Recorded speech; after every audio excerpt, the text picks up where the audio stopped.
Somewhere right now under electric light or in complete darkness, you're wondering about something that historians have been quietly arguing about for centuries. Why does it keep happening? Not just once, not just twice, but again and again across thousands of years of recorded history.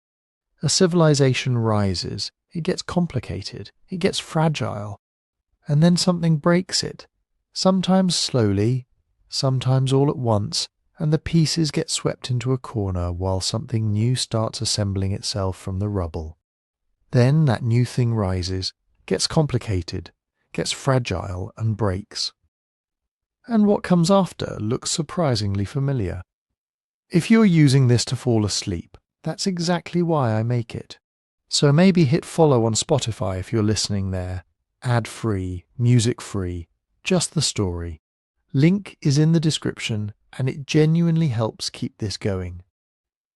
And while you're getting settled, drop a comment telling me where you are right now and what time it is. I check every one of them, and it never stops being strange and kind of wonderful. Stockholm at midnight, Manila at 4 in the morning, someone in New Zealand eating breakfast while empires fall in their ears. All of you, same moment, different worlds. That's actually more relevant to tonight's story than you might think, because tonight we're tracking something that cuts across all of those worlds and all of their histories. A pattern, not a law, not a prophecy, not a conspiracy. A pattern, the kind that shows up in the data when you zoom out far enough, when you stop looking at individual kings and battles and start looking at the shape of things over centuries. The shape of how societies grow, how they become dependent on their own complexity, and how that complexity eventually becomes the very thing that makes them brittle. Here's the question at the center of everything we're going to explore. Why do civilizations collapse and then reorganize into forms that echo what came before?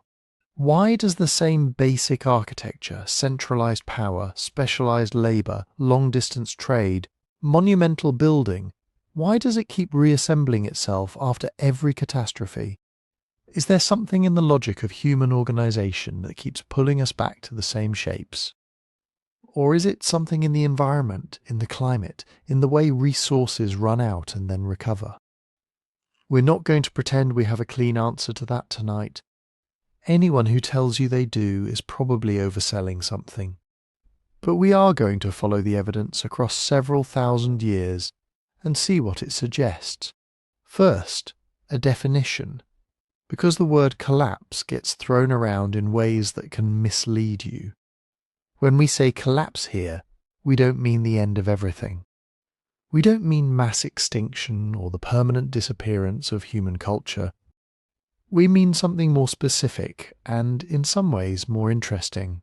A reset, a collapse, followed by a reorganization. The old system fails, the population sometimes shrinks dramatically, the trade networks fray, the central authority dissolves, and then, after a period that might last decades or centuries, something new takes shape. Not identical to what came before, but rhyming with it. Recognizably human, recognizably structured, recognizably heading toward the same kinds of pressures all over again. That's the reset, not the end of humanity. The end of a version of humanity's organizational experiment, followed by the beginning of the next version. We're going to move through several of these resets tonight. Sumer, Akkad, the Bronze Age network collapse. Assyria, Rome, the Maya, Angkor, and a few others. Each one has its own specific causes, its own cast of characters, its own geography and climate and politics. We're not going to flatten them into identical stories, because they're not identical. The details matter, and we're going to spend time with the details. But we're also going to look for the thread that runs through all of them, because it seems to be there whether you're talking about irrigation-dependent city-states in Mesopotamia 4,000 years ago, or hydraulic empires in Southeast Asia 800 years ago. That thread involves complexity. It involves the way societies layer system on top of system, until the maintenance cost of the whole structure starts to outpace what the land and the people can actually sustain.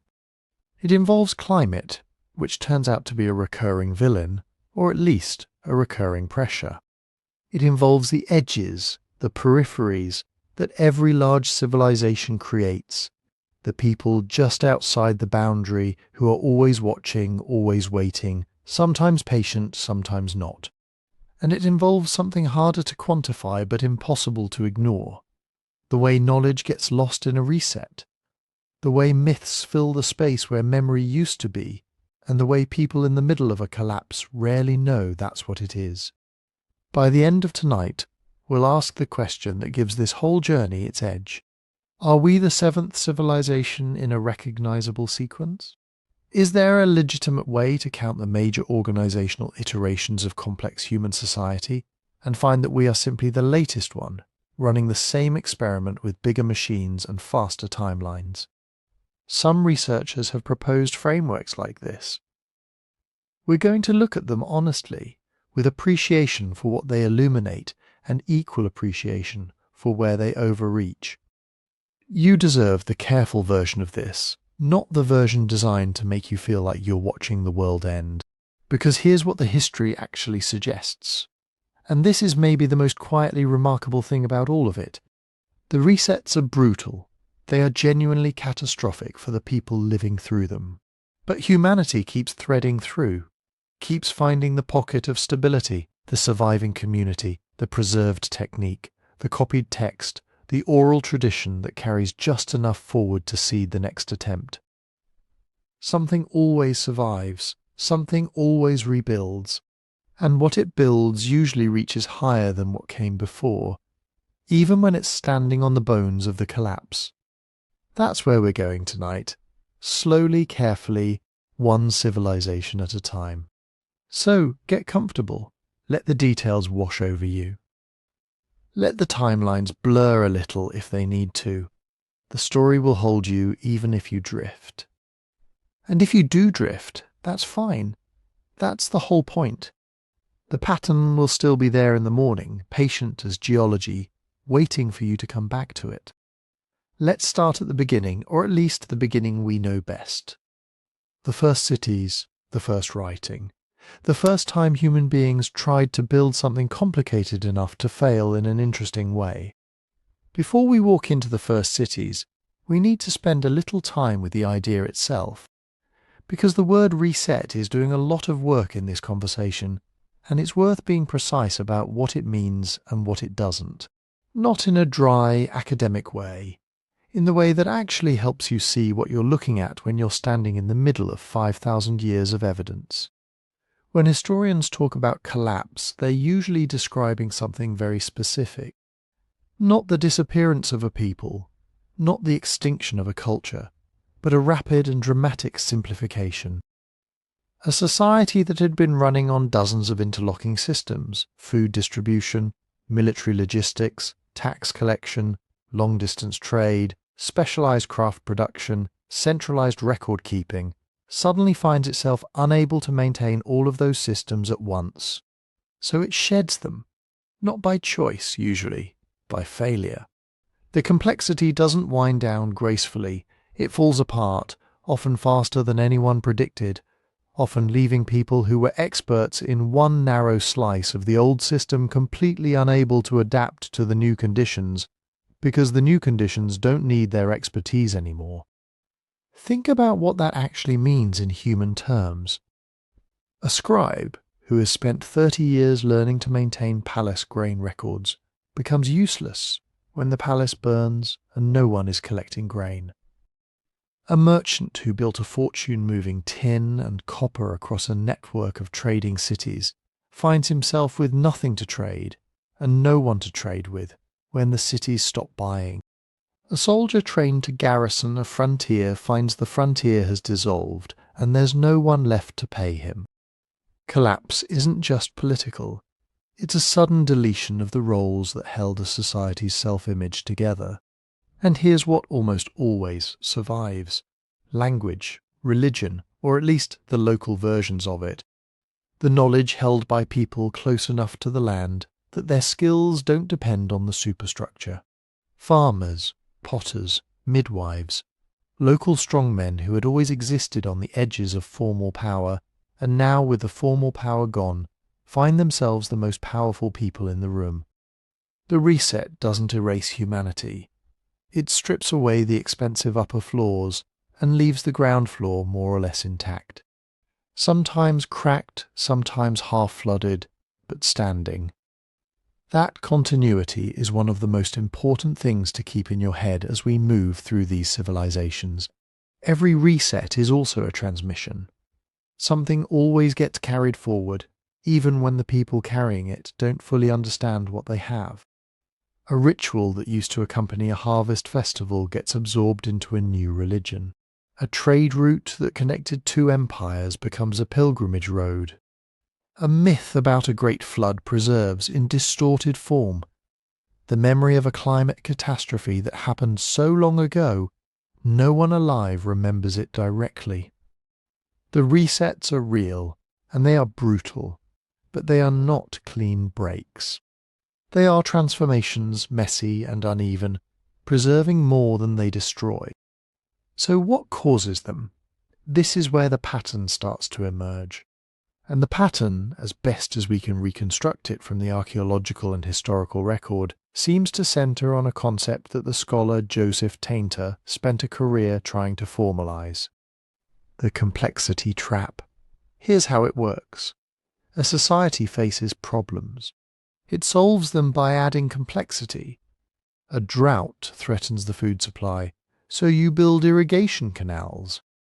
Raiders threaten the borders, so you build an army.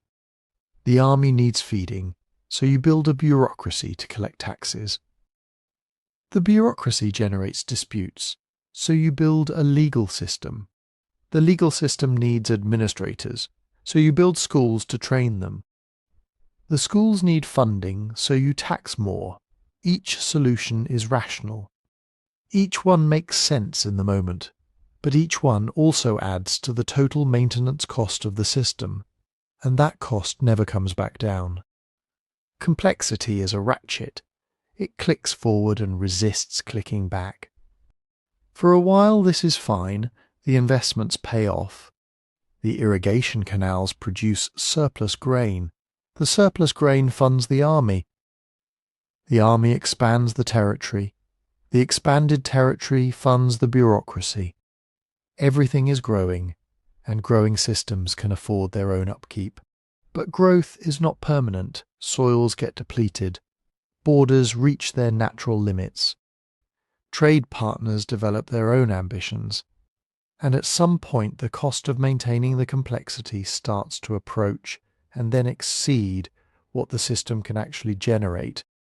The returns on each new layer of investment diminish.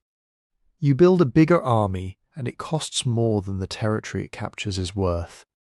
You extend the irrigation system further, and the water table drops. You add another layer of administration, and it generates more bureaucratic friction than productive output. At that point, the system becomes brittle. It can still function, but it has no slack, no cushion. Any shock that would have been manageable at an earlier, simpler stage of development now has the potential to cascade.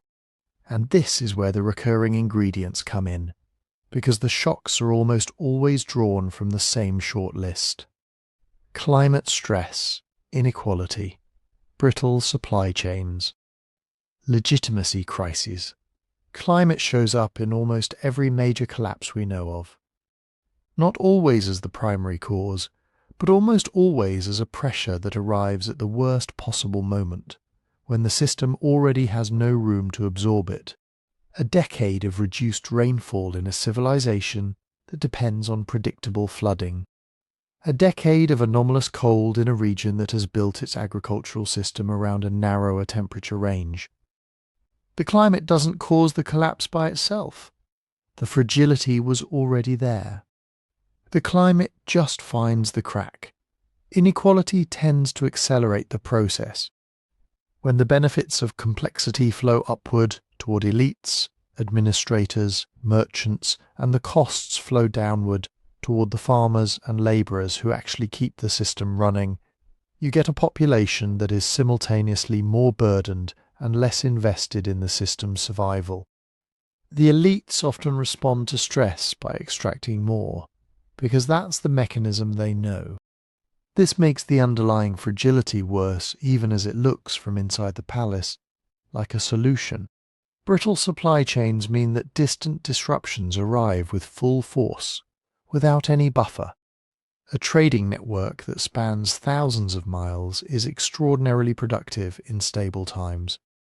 In unstable times, it's a transmission system for disasters. One node fails and the failure propagates.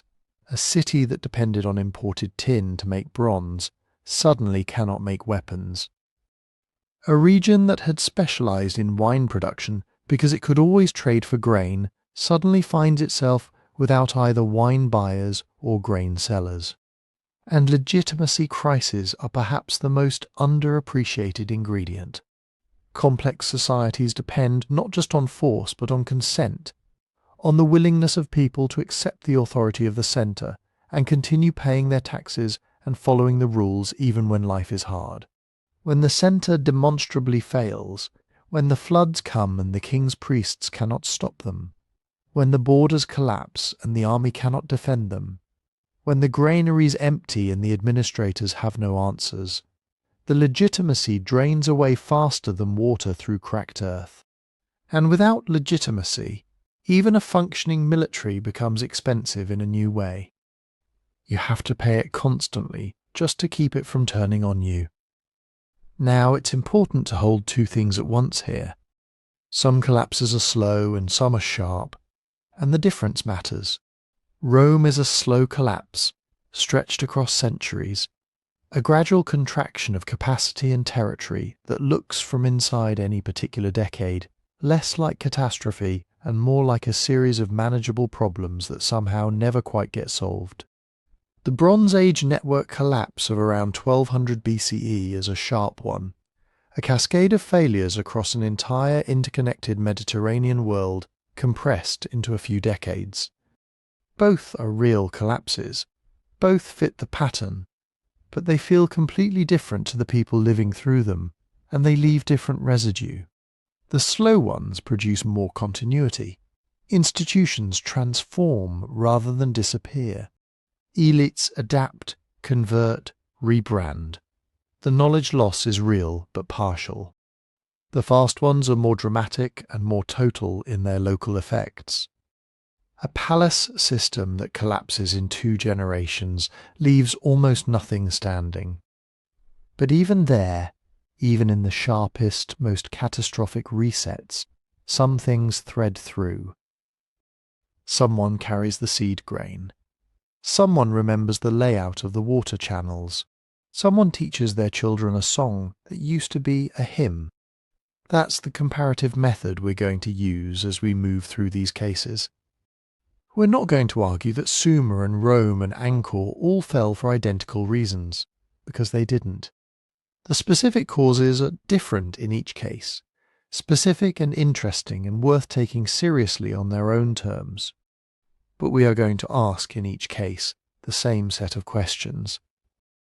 Where had the complexity outgrown the resilience? What were the shocks that found the cracks? What survived the reset? And what did the next civilization build from the pieces? Because if we ask those questions consistently enough, across enough cases, something starts to come into focus. Not a law, not a prophecy, a pattern. Patient and recurring and somehow both depressing and, if you look at it right, quietly reassuring. The world keeps ending, and we keep beginning again. Now let's go find where it started. To find where it started, you have to imagine something that for most of human history would have felt almost obscene. People choosing to live packed together on purpose. Not a camp that comes and goes with the seasons. Not a village that can pick itself up and move a few miles when the soil gets tired. A place that assumes it will be there next year. And the year after that. A place that builds as if the future is guaranteed. That's what appears, slowly, and then very suddenly, in southern Mesopotamia, around the 4th millennium BCE. The land between the Tigris and Euphrates, low and flat and hot, where rain-fed agriculture is miserable but the rivers, if you can control them, are generous.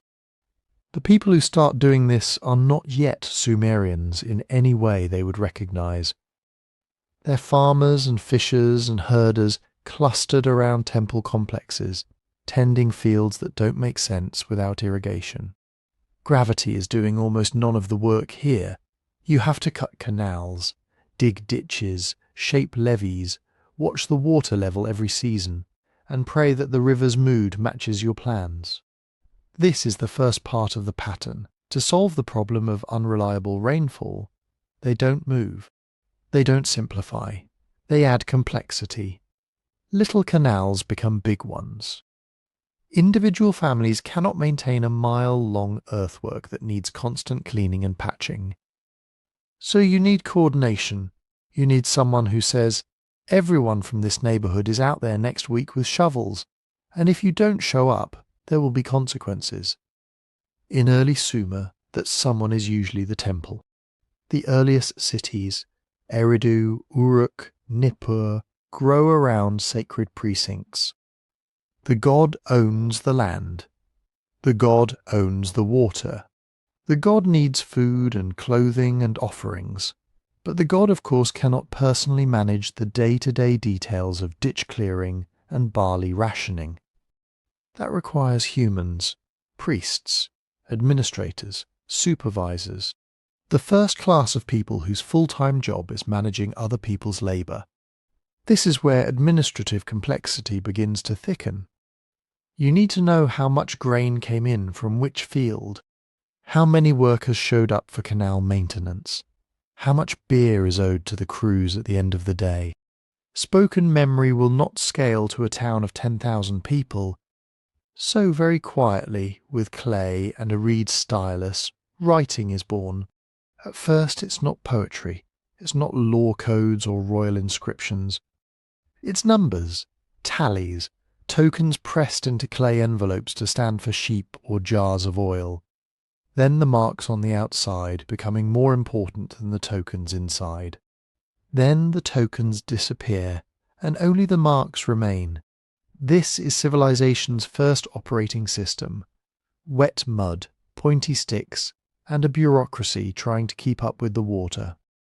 For a while it works beautifully. The fields expand. Surplus grows more surplus means more specialists. Potters who never plough. Metal workers who never plant. Soldiers who never learn where the irrigation gates are because that's not their problem. Temples become rich. City walls go up. A new thing appears on earth. A dense, humming node of people and goods and ideas that cannot be quickly abandoned without losing an immense investment of labour. But water, which made it possible, is already planning the first exam. Southern Mesopotamia is built on river-borne silt. It's wonderfully fertile, but the rivers are also carrying dissolved salts from the upstream rocks. When you flood a field naturally, the water spreads, some evaporates, and the salts are left in a thin layer that the next rains can slowly wash away. When you irrigate intensively in a hot, dry climate, the ratio changes. More evaporation, less flushing. Year after year, the salts stay behind. The white crust on the soil gets thicker. At first, nobody notices.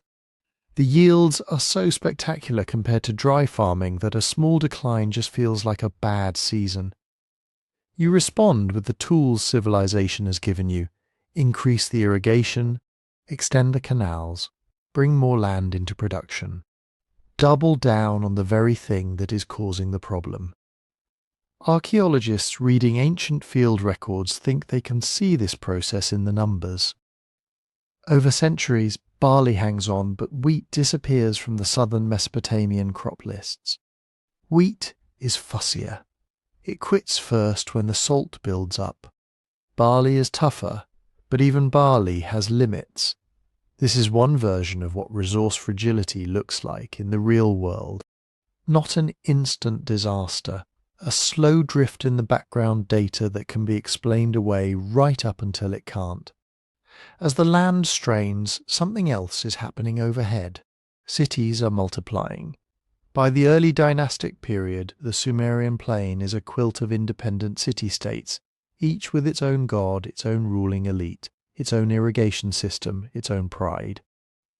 They share a language family, they share building styles, they share trade routes. They do not share power.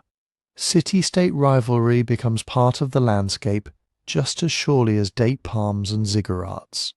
Records from later kings keep dim memories of this age, one city claiming hegemony over another, neighbours fighting over the boundary ditch, accusing each other of stealing water. When your wealth literally flows in channels, upstream and downstream are not neutral words. They are invitations to conflict. War for these cities is both a drain and a shortcut. Maintaining professional fighters and fortifications is expensive. But if you can use them to seize your neighbour's fields, your neighbour's canals, your neighbour's labour force, you've just solved your resource problem for a while.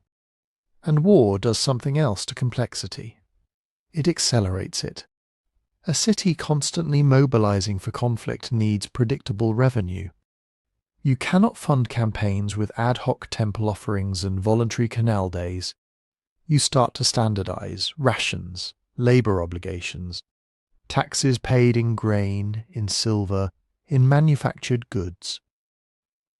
You appoint more overseers to watch the overseers.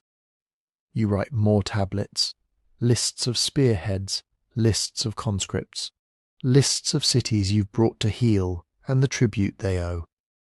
From the inside, this looks like strength. The more complete your records, the more real your power feels. The bureaucracy becomes the nervous system of the city, sensing and directing everything. But nervous systems are metabolically expensive. The more specialized your scribes and administrators become, the further they are from the land that feeds them. If harvests falter because of salinization, or because one season the floods are just a little too low or a little too high, the administrative machine still expects its due. And often it increases the demand precisely when the base is weakest. This is where local people start to experience stress as something more than a lean year. Imagine you are a smallholder farmer in a Sumerian city-state late in this process. Your yields have been declining for reasons you cannot fully see. The officials do not reduce your obligations. They may even raise them to support a campaign promised to restore prosperity. The temples are still full. The palaces are still building. From your perspective, the world is out of balance in a way that feels moral, not just material. When the strain finally pushes a city past its limits, the collapse is almost always local, but it feels total to those living through it. Walls breached by an enemy from up or down river, canals cut or captured, temples stripped, the clay tablets in the archive rooms smashed or left to dissolve. For the members of that particular nervous system, the end of their city is the end of the world that mattered. The god has been defeated, the king has failed, the order of things has snapped. Yet even here, the pattern of continuity is quietly at work. The irrigation channels do not vanish. The fields do not desert themselves overnight. The conquerors need to eat too. They may repopulate the city or shift the focus a few miles away, but they reuse what existed. Canals, embankments, religious sites, even administrative habits. The script style evolves, but the idea of recording grain flows on clay does not go away. New rulers inherit old tools. You can see it on the map as time goes on. Power jumps from Uruk to Ur, from Lagash to Umma, from Sumerian-speaking elites to Akkadian-speaking ones, then to later Babylonian dynasties.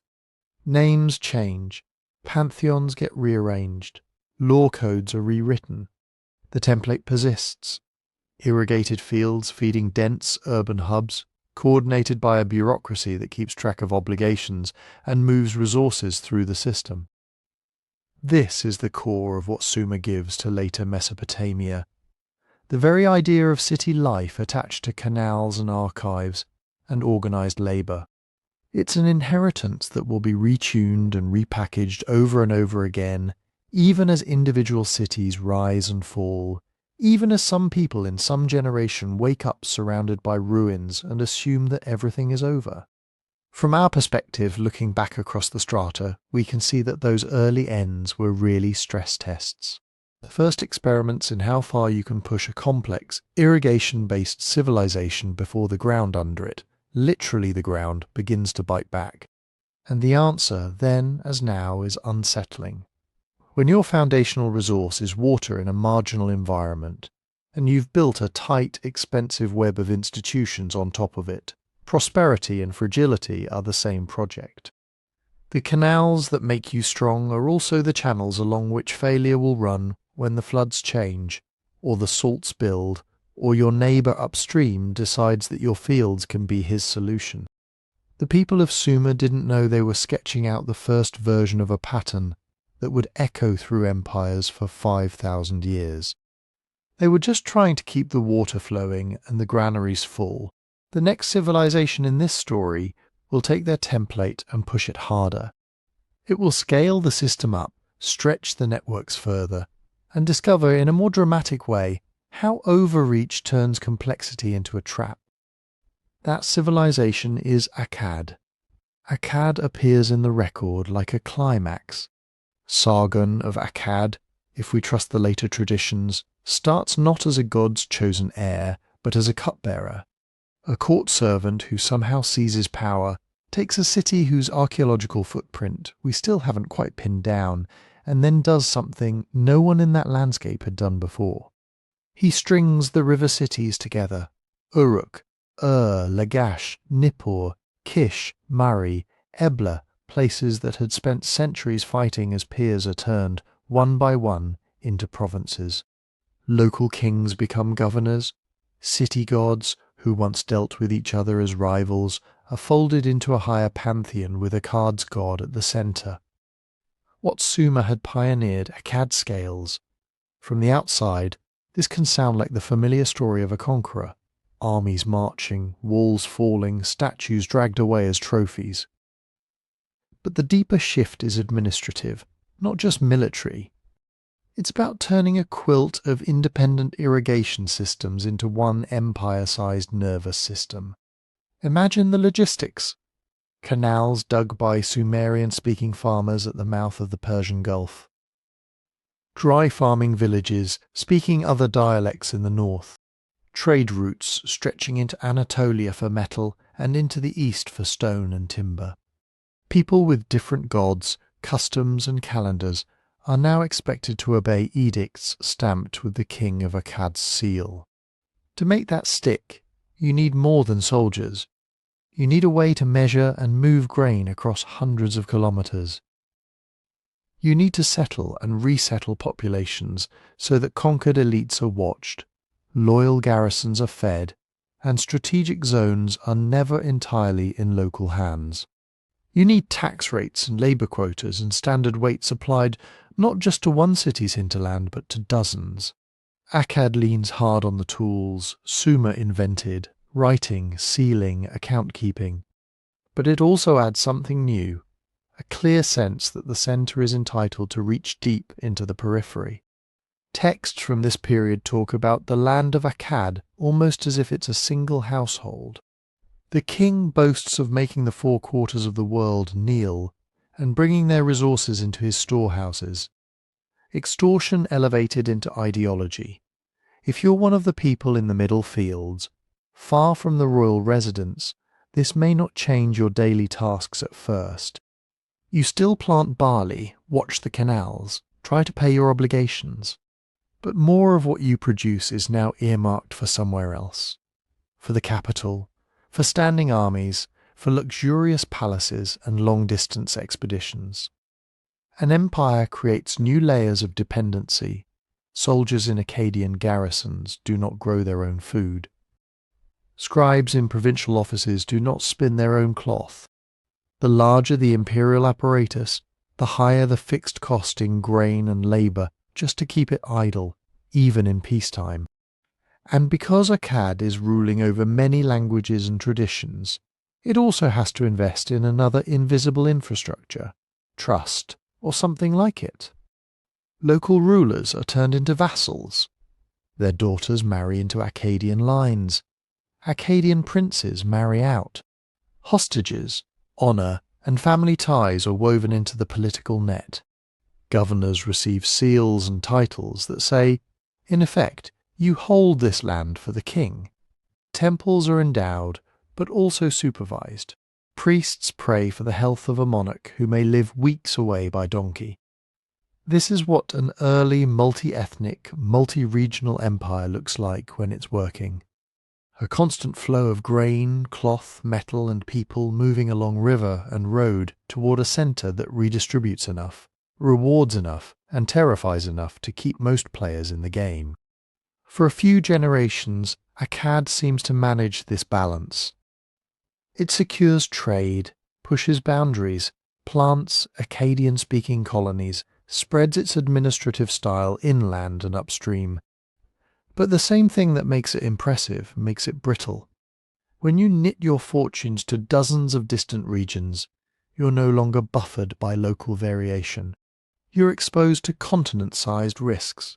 Somewhere toward the end of the Akkadian period, the climate appears to change. The evidence comes from places as unromantic as dried lake beds and cave formations. In Syria, in Turkey, in the Zagros, cores of ancient mud show a shift. Dustier layers, fewer signs of standing water, chemical signatures consistent with a sharp decline in rainfall. In the Gulf, marine sediment hints at river flows dropping. Many researchers think this points to a regional drought, sometimes called the 4.2 kiloyear event, a period of unusual aridity centered around 2200 BCE.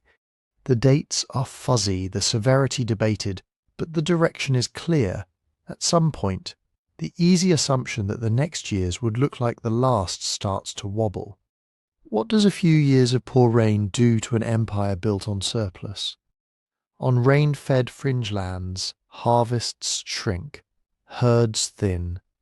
People who might have paid taxes in grain now barely feed themselves. Grain prices spike in the cities. The centre, facing shortfalls, has options, but none of them are cheap. It can squeeze harder, sending officials to enforce quotas and collect what's left. That breeds resentment and pushes marginal farmers into ruin. It can dip into stored reserves if they exist, but that undermines its ability to manage the next bad year. It can look south toward the irrigated zones and demand that they make up the shortfall. That last move is particularly dangerous. Irrigation systems are productive, but they're not infinite. They're also already under long-term pressure from salinization and overuse. If the empire starts leaning on them harder to compensate for failed rains elsewhere, the burden lands squarely on the shoulders of people whose soil has been quietly degrading for generations. Akkad, according to some inscriptions, does exactly what empires often do under stress. It tries to keep the appearance of normality by amplifying control. We hear of campaigns to the north, to the west, to reassert authority. We hear of victories of enemies crushed like pottery, but between the lines you can see something fraying. More mentions of revolts, more boasting about putting down uprisings in core areas that should have been secure. At the same time, pressures build at the edges, out in the steppe and hill country. Mobile groups, later remembered under names like Gushans, become more prominent in the texts. We can't reconstruct their story in detail, but the pattern is familiar. When settled systems wobble, people who are less tied to fixed fields and canals can move, raid, and make demands. From the perspective of Akkadian scribes, these outsiders are a plague. They're blamed for disrupting trade routes, attacking towns, chipping away at the empire's confidence that it owns the landscape. But there's no reason to think they are purely an outside problem. Some may be refugees from collapsing farming communities, pushed into mobility by the same drought and extractions that are weakening the core. Multiple stressors begin to compound: lower rainfall, salty, overworked southern soils, tribute demands that don't shrink with the harvests, rebellious governors who see a chance to break away, nomadic groups pressing on softened frontiers. None of these on its own has to be catastrophic. Together, they can create a cascading failure. You can think of Akkad as an early experiment in systemic risk. If one province has a bad year, the others can help. But if a climate anomaly hits much of the Near East at once, the cushion narrows. The empire's own complexity, its roads, its bureaucracy, its standing army, turns from an asset into a fixed cost that must be paid in a time of scarcity. The inscriptions grow quiet after a point. Later kings, centuries afterward, remember Akkad as a golden age destroyed by divine anger, by the treachery of the Gutians, by unnamed calamities. Archaeology shows destruction layers in some cities, abandonment in others, shifts in settlement patterns. The neat narrative of a single fall dissolves into a staggered region-by-region unravelling. And scholars today do not fully agree on the proportions. Was climate the prime mover, with politics as an aftershock? Or were internal overreach and relentless extraction already pushing Akkad to the edge, so that a run of dry years merely tipped it over? Different datasets, different models, different emphasis produce different stories. The only safe claim is that there was no single lever. Empires rarely fall for one reason. What's easier to see is what came after. Akkad does not vanish without a trace. Like Sumer before it, it leaves behind habits. Later, Mesopotamian states borrow its titles: King of the Four Quarters, King of the Universe. They imitate its practice of planting loyal populations in strategic zones. They maintain the idea that one centre can claim authority over many cities and peoples, that tribute and tax should flow toward a capital that then redistributes prestige and power. The cuneiform script that once wrote Sumerian and Akkadian continues to be used, reshaped to suit new languages. Administrative tablets keep circulating. Provincial offices still tally barley and Labour Days, even when the political map splinters. When no one can plausibly claim all the old territory, local rulers step into familiar roles on a smaller stage. This is another part of the pattern. When a central coordinating node fails, the system does not revert instantly to foragers in the reeds. Instead, regions relocalize. They simplify. Where there was one empire, there are now clusters of smaller kingdoms and city-states, some with thin claims over their neighbours, others focused narrowly on their own canal networks and near trade. They borrow the toolkit of empire, writing, accounting, ceremonial kingship, but shrink its reach. For the people on the ground, this can feel like both loss and relief. The grandeur of a king who commanded the four quarters is gone. Long-distance trade may be more dangerous. Monument building slows. But the tax collector sent from a city a few days away is easier to argue with than a representative of a distant, semi-mythic capital. Obligations may become more negotiable. Local ecosystems, less squeezed for export surplus, can begin to recover. From a distance of 4,000 years, Akkad's story reads like a warning label pasted onto the Sumerian experiment. This is what happens when you take a fragile, water-based civilization and stretch it until the entire horizon is plugged into one administrative brain. In good years, it sings. In bad years, the very synapses that hold it together carry failure from one end to the other. And this is not the last time the Near East will run this test. A few centuries after Akkad's shadow fades, new powers will rise in the same corridor, plugging into many of the same canals, rediscovering many of the same temptations. They will build even denser networks of trade and diplomacy, bet even more heavily on the stability of flows moving across mountains and seas.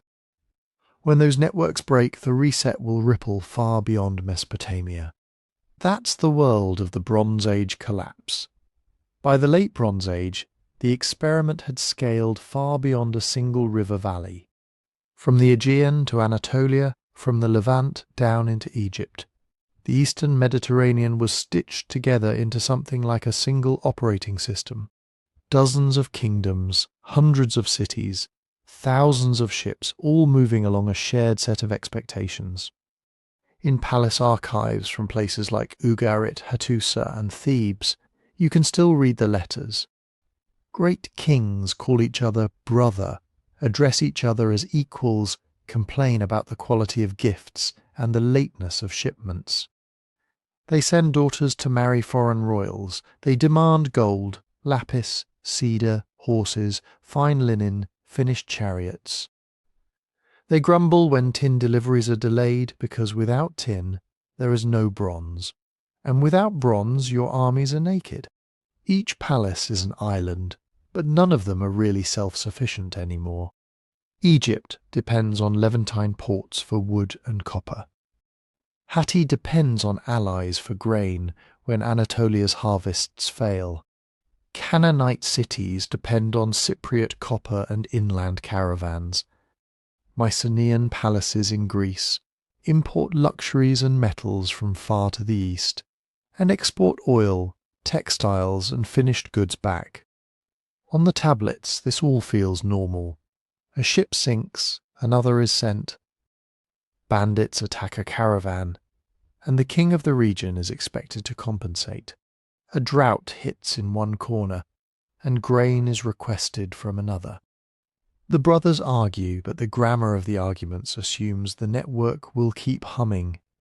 But as networks thicken, fragility hides in plain sight. The more each node specializes, the more it leans on supplies from elsewhere.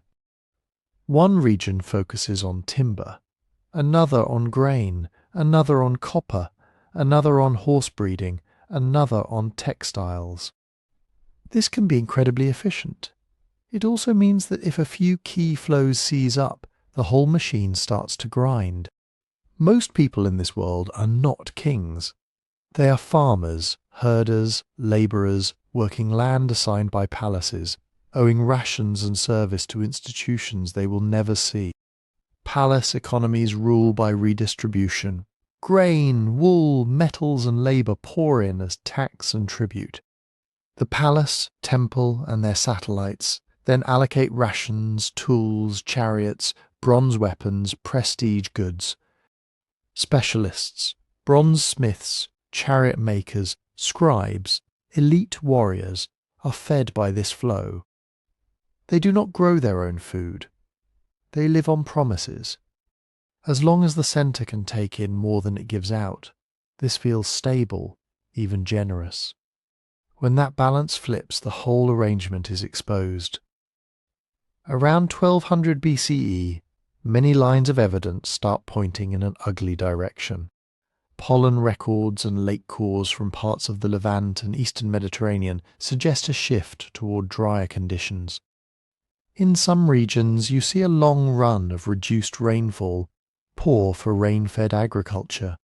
In others there may have been swings, years of normal harvest punctuated by brutal shortfalls. Add in earthquakes. The Eastern Mediterranean sits on complex fault lines. At several key sites, Ugarit, Mycenaean centres, some coastal cities, archaeologists find destruction layers that look like quake damage, walls collapsed in place, no evidence of siege. Overlay this with conflict. Texts from the late 13th and early 12th centuries BCE talk about raids, invasions, uprisings. Egyptian inscriptions show ships and warriors attacking from the sea and coast. Hittite records hint at trouble among their vassals, cities no longer responding to orders, routes no longer safe. Then there is the recurring phrase that has captured so many imaginations, the sea peoples. In Egyptian reliefs, these are depicted as mixed groups, different helmets, different shields, ox carts rolling beside warships. The texts talk about peoples from the sea, about groups from the islands who come as allies or as plunderers, burning towns, clashing with Pharaoh's armies. It's tempting to make them into a single invading nation, a villain that sweeps in and causes the collapse. But the pattern is probably messier. Sea people seems less like the name of one people and more like a label for a phase. Mobile groups using ships and coasts as highways, some perhaps displaced by trouble elsewhere, some opportunists taking advantage of weakened states, some mercenaries once hired by kings now turned loose. Think of them as both symptom and accelerant. If drought tightens food supplies, coastal raiding looks more attractive. If internal unrest disrupts a palace's ability to pay its soldiers, those soldiers may look for another employer or turn their weapons on their former masters. If long-distance trade already feels shaky, groups with naval skill have disproportionate power to make it worse. Inside the palaces, the crisis is not just about burning walls. It's about math. Imagine a few bad harvests in widely separated regions, not just one province. Grain shipments that were supposed to cross the sea never arrive. Cyprus has trouble exporting copper. Caravans bringing tin get hit more often or never leave at all. The palace now faces fixed obligations with shrinking inputs. It still has to feed its chariot corps and elite troops if it wants any chance of holding territory. It still has to maintain some flow of gifts and payments to allies, or alliances unravel. It still has to feed the specialist workshops that make the tools of war and the luxuries that show status. Something has to give often. It's the people at the bottom. Redistribution can be tightened, rations cut, more land pulled under direct palace control, more corvée labour demanded for fortifications or new projects fantasized as solutions. For a while this can work on paper, but pushed too far, and the countryside stops cooperating. Tenants abandon fields, peasant households flee to hills, to forests, to less controlled zones, or band together as bandits and Habiru types, semi-outlaw groups already mentioned in earlier texts as a chronic nuisance. When the centre falters, its dependence on obedience is laid bare. Once scribes stop receiving grain, tablets stop being written.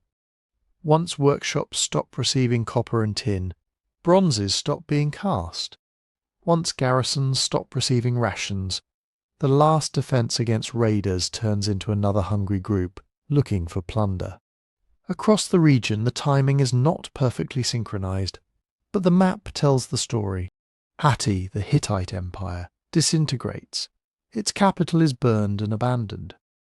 Mycenaean palaces in Greece show widespread destruction and are not rebuilt in the same way.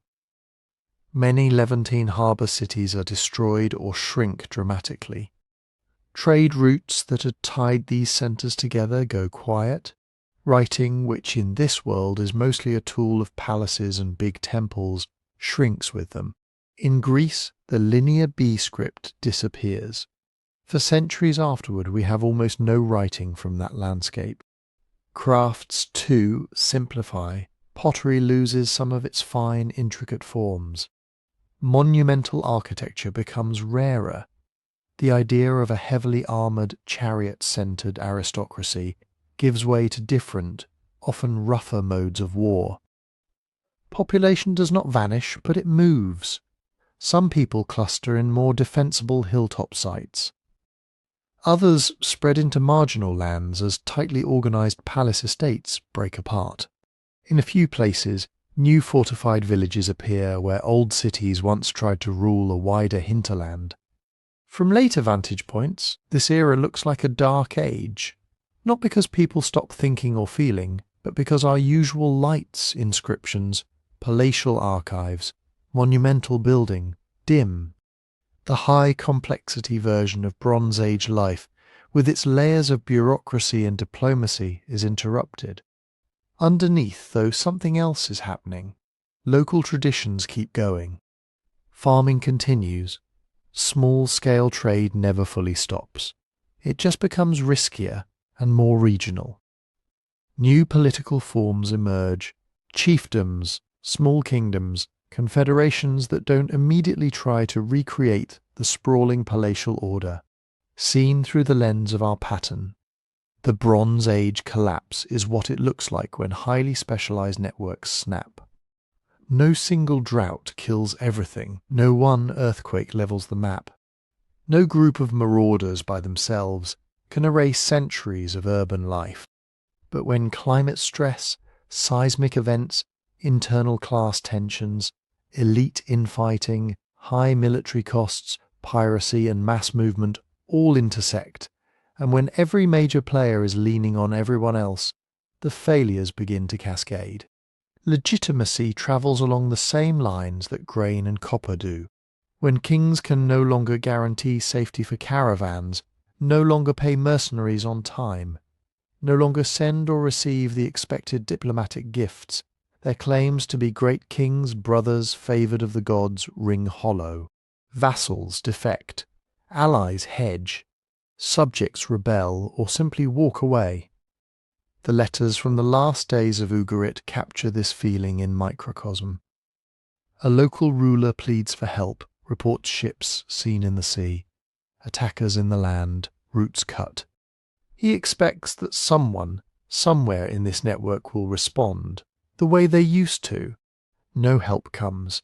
The city burns. Its clay tablets are fired in the flames and survive to tell us that once, everyone believed the system would hold. It didn't. But the people didn't disappear. They adapted by simplifying, by breaking into smaller units, by rebuilding new orders out of the wreckage of the old. That movable balance between scale and fragility, between dense networks and the risk of cascades, will appear again in later worlds too. The Assyrians will test it with iron and terror. By the time Assyria takes centre stage, the map looks very different from the world that collapsed around 1200 BCE. The old palaces are gone or humbled. New kingdoms have grown in the cracks, smaller states in the Levant, a revived but cautious Egypt to the south, local powers in Anatolia and Iran.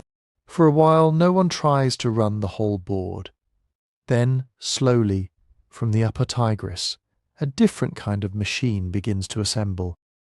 Assyria does not invent conquest. Sumer, Akkad, the Hittites, New Kingdom Egypt, everyone had armies. Everyone used violence to collect tribute. What Assyria does is turn that into an operating system. In this world, the king is not just a ruler, he is the chief campaigner. Assyrian royal inscriptions read like annual performance reviews written in blood. Every year, or as close to every year as they can manage, the king leads an army out of the heartland. They march along carefully scouted routes, following rivers, hugging mountain passes, moving like a mobile tax office with spears. Cities that submit send hostages, pay tribute in silver, gold, grain, horses, wood and people. Cities that resist are besieged. Assyrian art, carved in long stone reliefs, shows what happens next. Walls battered, gates burned, prisoners flayed or impaled. Heads piled, captives chained, marched off in columns to new lands. Fields measured, taxes assessed. This is not random cruelty. It is theatre with a purpose. Assyria rules by militarized administration. Behind the battlefield scenes, a different kind of complexity grows.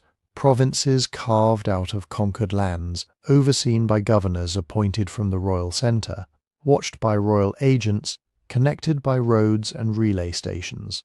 Lists of villages, canals, granaries, herds, dossiers on local elites. Schedules of when each district owes horses, chariots, soldiers, metals, timber. Conquest is not a one-time act, it is a subscription model. To keep the core strong cities like Nineveh, Ashur, Kalhu, later Dur-Sharrukin, the empire needs a permanent inflow of resources from the periphery. grain to feed the army and the palace workers, horses and metals to maintain the war machine, luxuries to reward the court, labour to build walls, palaces, gardens, roads. So the system is designed to keep the army moving. Campaigning brings loot. Loot pays soldiers and officials. Officials manage provinces that provide steady tribute. Tribute funds the next campaign. For a while this works frighteningly well. Under kings like Ashurnasirpal II, Shalmaneser III, Tiglath-Pileser III, Sargon to Sent, Sennacherib, Esarhaddon, and Ashurbanipal, Assyria, becomes the first empire in the Near East that truly spans from the Persian Gulf to Egypt, from the Zagros Mountains to the Mediterranean. They conquer old cities that once sent letters in the Bronze Age. They absorb kingdom after kingdom, Aramean states, Phoenician ports, the Kingdom of Israel, later even Egypt for a time. The flow of wealth into the Assyrian heartland is immense. We can glimpse it in the archaeological record. Enormous palaces, with dozens of rooms and courtyards, decorated from floor to ceiling with carved stone slabs. Massive storehouses for grain and booty, armories full of iron weapons, artificial gardens watered by complex canal systems. On clay tablets we see inventories, tax registers, lists of corvée labourers drafted to work on royal projects. This is power scaled up. This is complexity with teeth. But like every system we've seen, it comes with trade-offs. An army that must campaign constantly to justify itself can be both the engine of wealth and the source of exhaustion. Marching tens of thousands of men, horses and pack animals across mountains and deserts is not cheap. They eat, they drink, they get sick, they need replacements. Weapons break, roads must be repaired, garrisons must be supplied year after year in far-flung provinces. When the campaigns go well, the inflow from new conquests and renewed tributes can more than pay the bill. When they stall, the math starts to look a lot like those late Bronze Age palaces. Fixed costs, variable income, there is another problem. Terror works best when it is asymmetric. In the early phases, Assyrian brutality shocks neighbours into submission.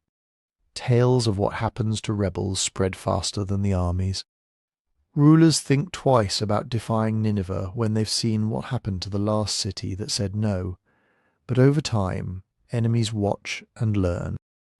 They begin to notice how Assyria moves, that it relies on key supply lines, that its armies are strongest on open plains, more vulnerable in mountains, that provinces recently conquered are restless and can be encouraged to rise if the main army is busy elsewhere. Coalitions start to form. Small kingdoms that once faced Assyria alone now coordinate. Babylon, Elam, Urartu, Aramean states, Levantine cities, sometimes even Egypt, take turns resisting and allying, probing for moments of imperial weakness. Inscriptions hint at this.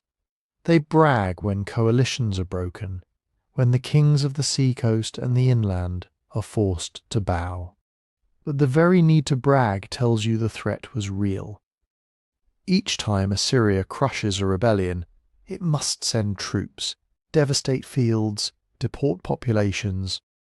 This reasserts control in the short term. It also drains resources and deepens hatred. Meanwhile, the empire's own complexity is starting to bite.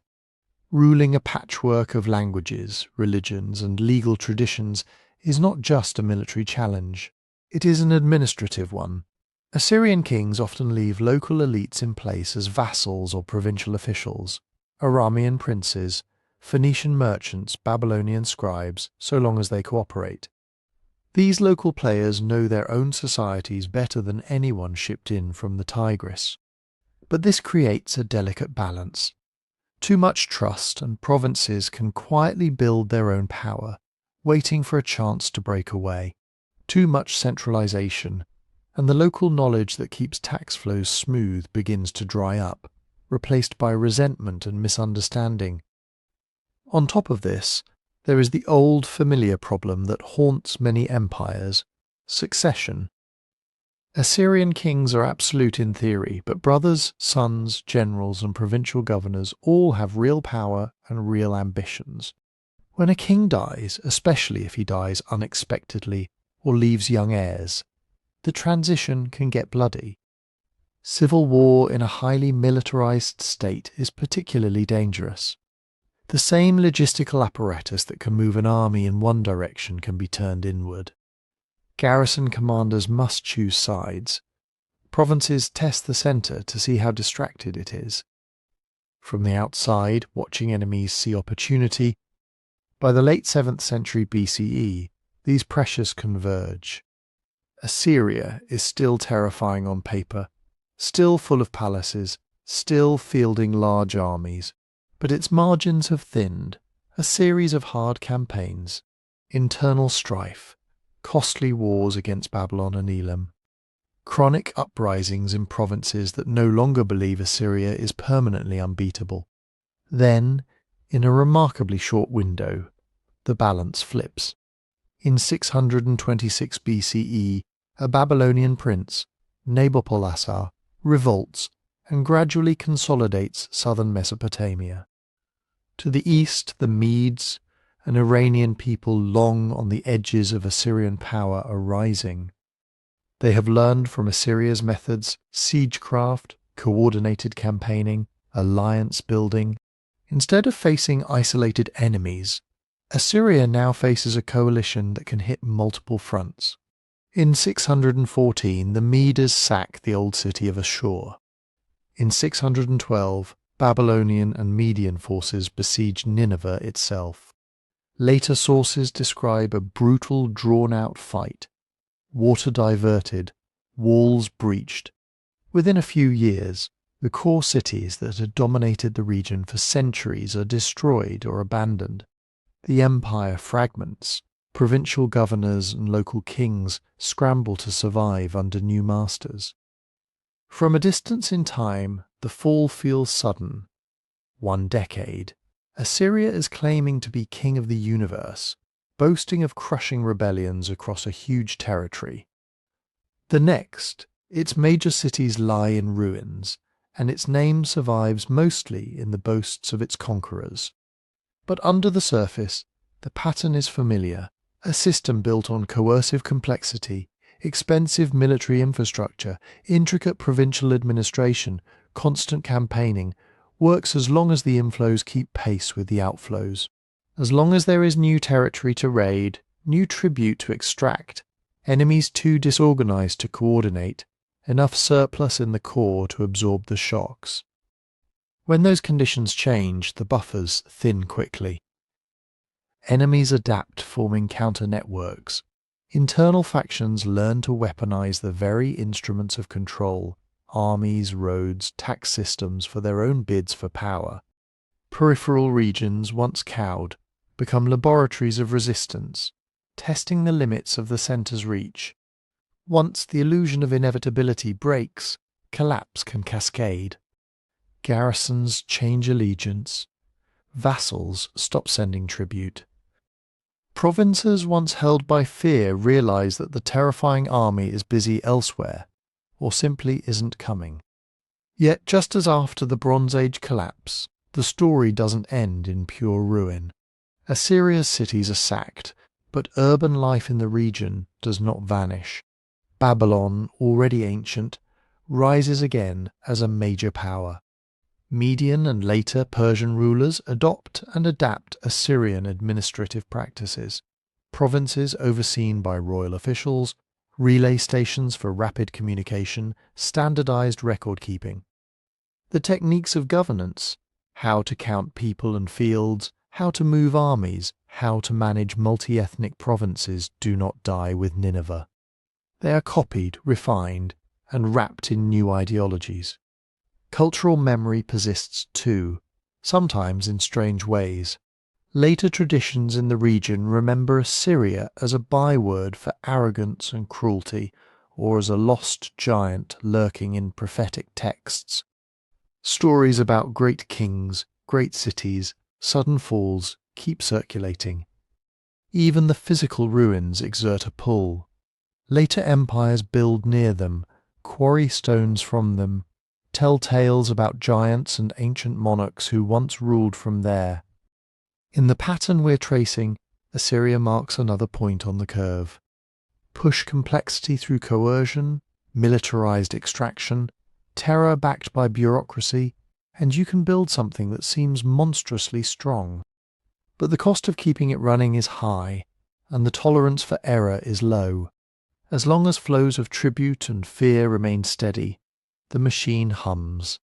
When the margins shrink, when enemies network as effectively as you do, when succession and internal strains distract the core, the same integrated system that projected power outward helps failures travel inward.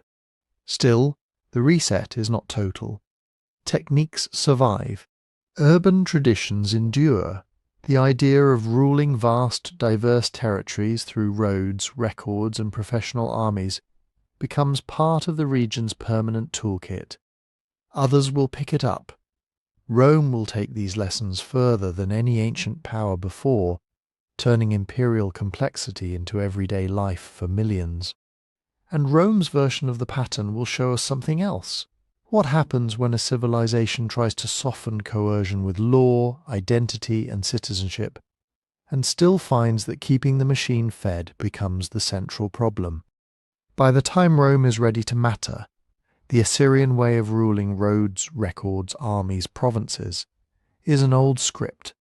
Persia has used it. Alexander has hacked it. The Hellenistic kingdoms have modified it.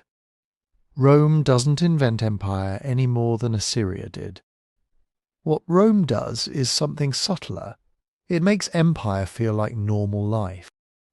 If you were born inside it at the right time, you might not think of the Roman Empire as a distant thing.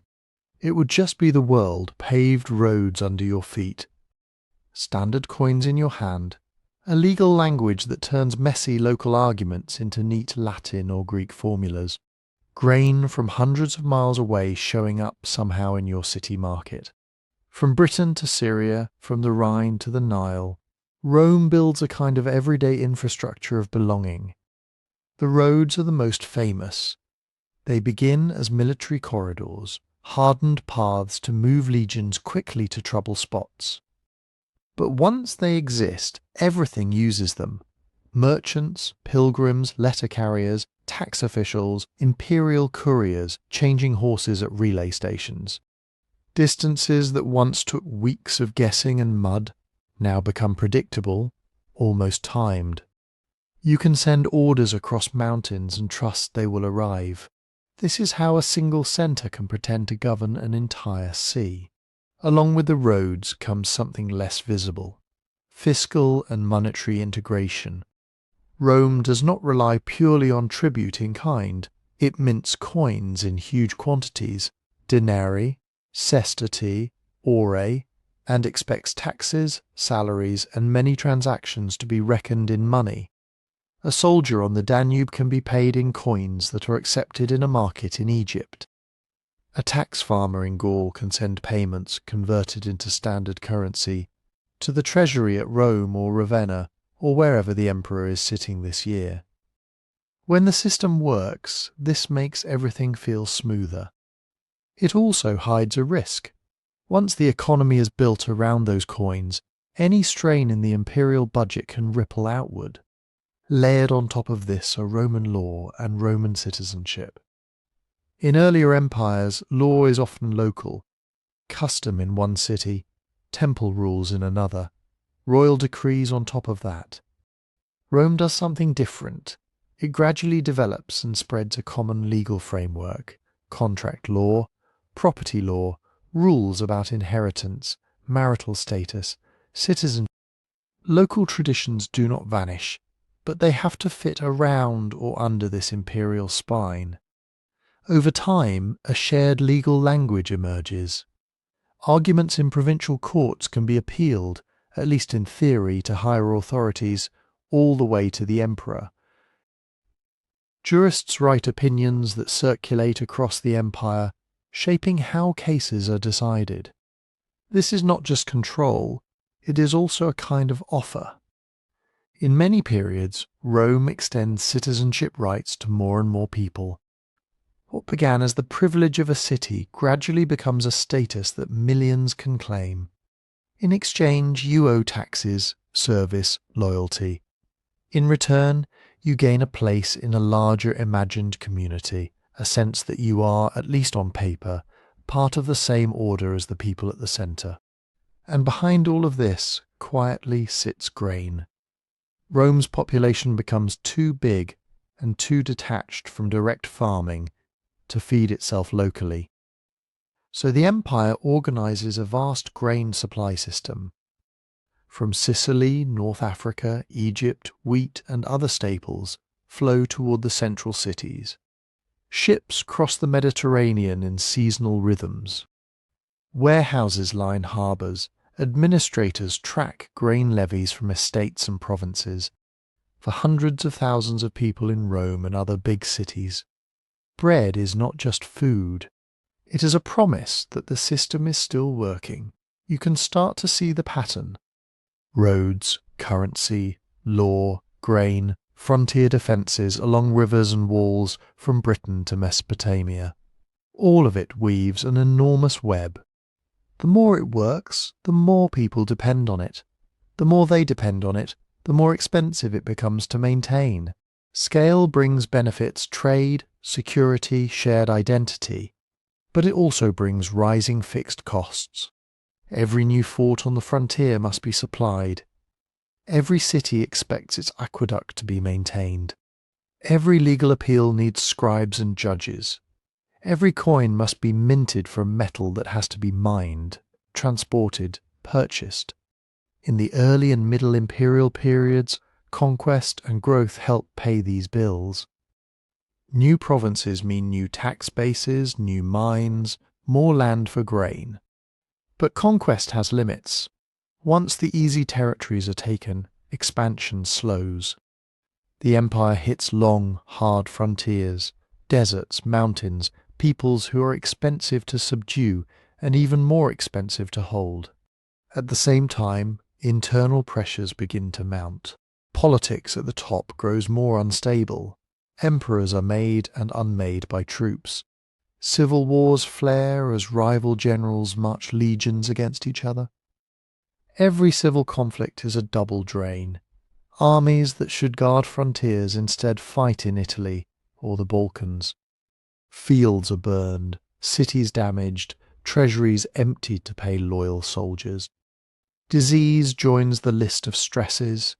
Plagues sweep through the empire in the 2nd and 3rd centuries. Populations shrink. That means fewer taxpayers, fewer recruits, fewer hands to work the land. The imperial response is often to squeeze harder. Tax demands rise. Coinage is debased, more base metal, less silver to stretch the treasury. Prices climb. Confidence in money wavers. Local elites try to protect themselves, passing burdens down the social ladder where they can. The frontier, meanwhile, is not a fixed line. It is a moving zone of interaction. Across the Rhine and Danube, beyond the Euphrates, groups labelled as barbarians are not just wild outsiders.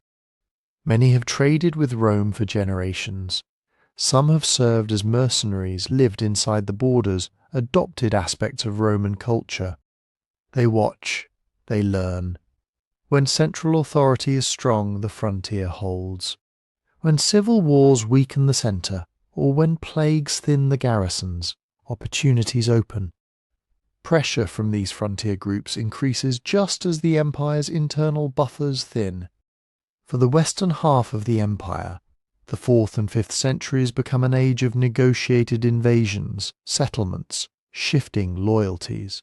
Whole groups are allowed to settle as foederati, federate allies, inside imperial territory, granted land in exchange for military service. Sometimes this works. Sometimes it creates power blocks that are Roman and not Roman at the same time. Gradually the picture in the West changes. Instead of distant emperors collecting taxes efficiently from a pyramid of officials, local strongmen, military commanders, bishops, landowning families become the people who can actually protect you or threaten you. Elites adapt. If the imperial tax collector becomes weak, a local magnate steps in, organizing defense, settling disputes, collecting rents in his own name. Titles that once meant offices in a Roman bureaucracy become badges of local authority. Identities shift with them. To be Roman in Gaul or Spain in the 5th century is not the same as being Roman in the 2nd. Law codes are rewritten under new kings, but they copy and adapt Roman models. Latin remains, but now it belongs to a smaller literate class. In the far west, imperial structures fragment. The last Western emperor is deposed in 476, but by then real power has already migrated into the hands of barbarian kings, who present themselves as heirs and protectors of Roman order. In the East, the story bends differently. The Eastern Empire, centered on cities like Constantinople, Alexandria, Antioch, has denser urban networks, richer tax bases, and easier access to the wealth of the Eastern Mediterranean. It weathers crises that break the West. Emperors there continue to command armies, levy taxes, issue laws in the name of the Roman state for centuries after Rome itself falls under Gothic.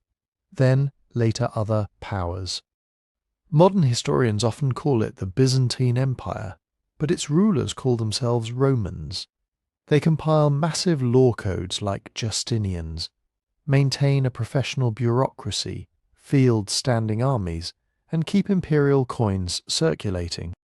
So the fall of Rome is not a single crash. It is a reconfiguration.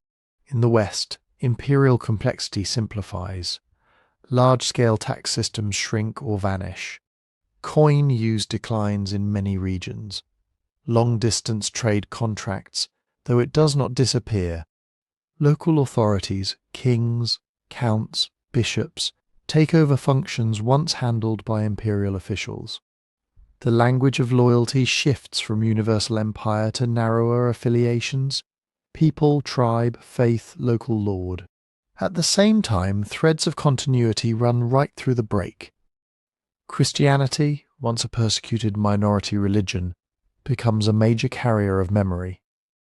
Bishops preserve texts, arbitrate disputes, maintain networks that outlast specific states.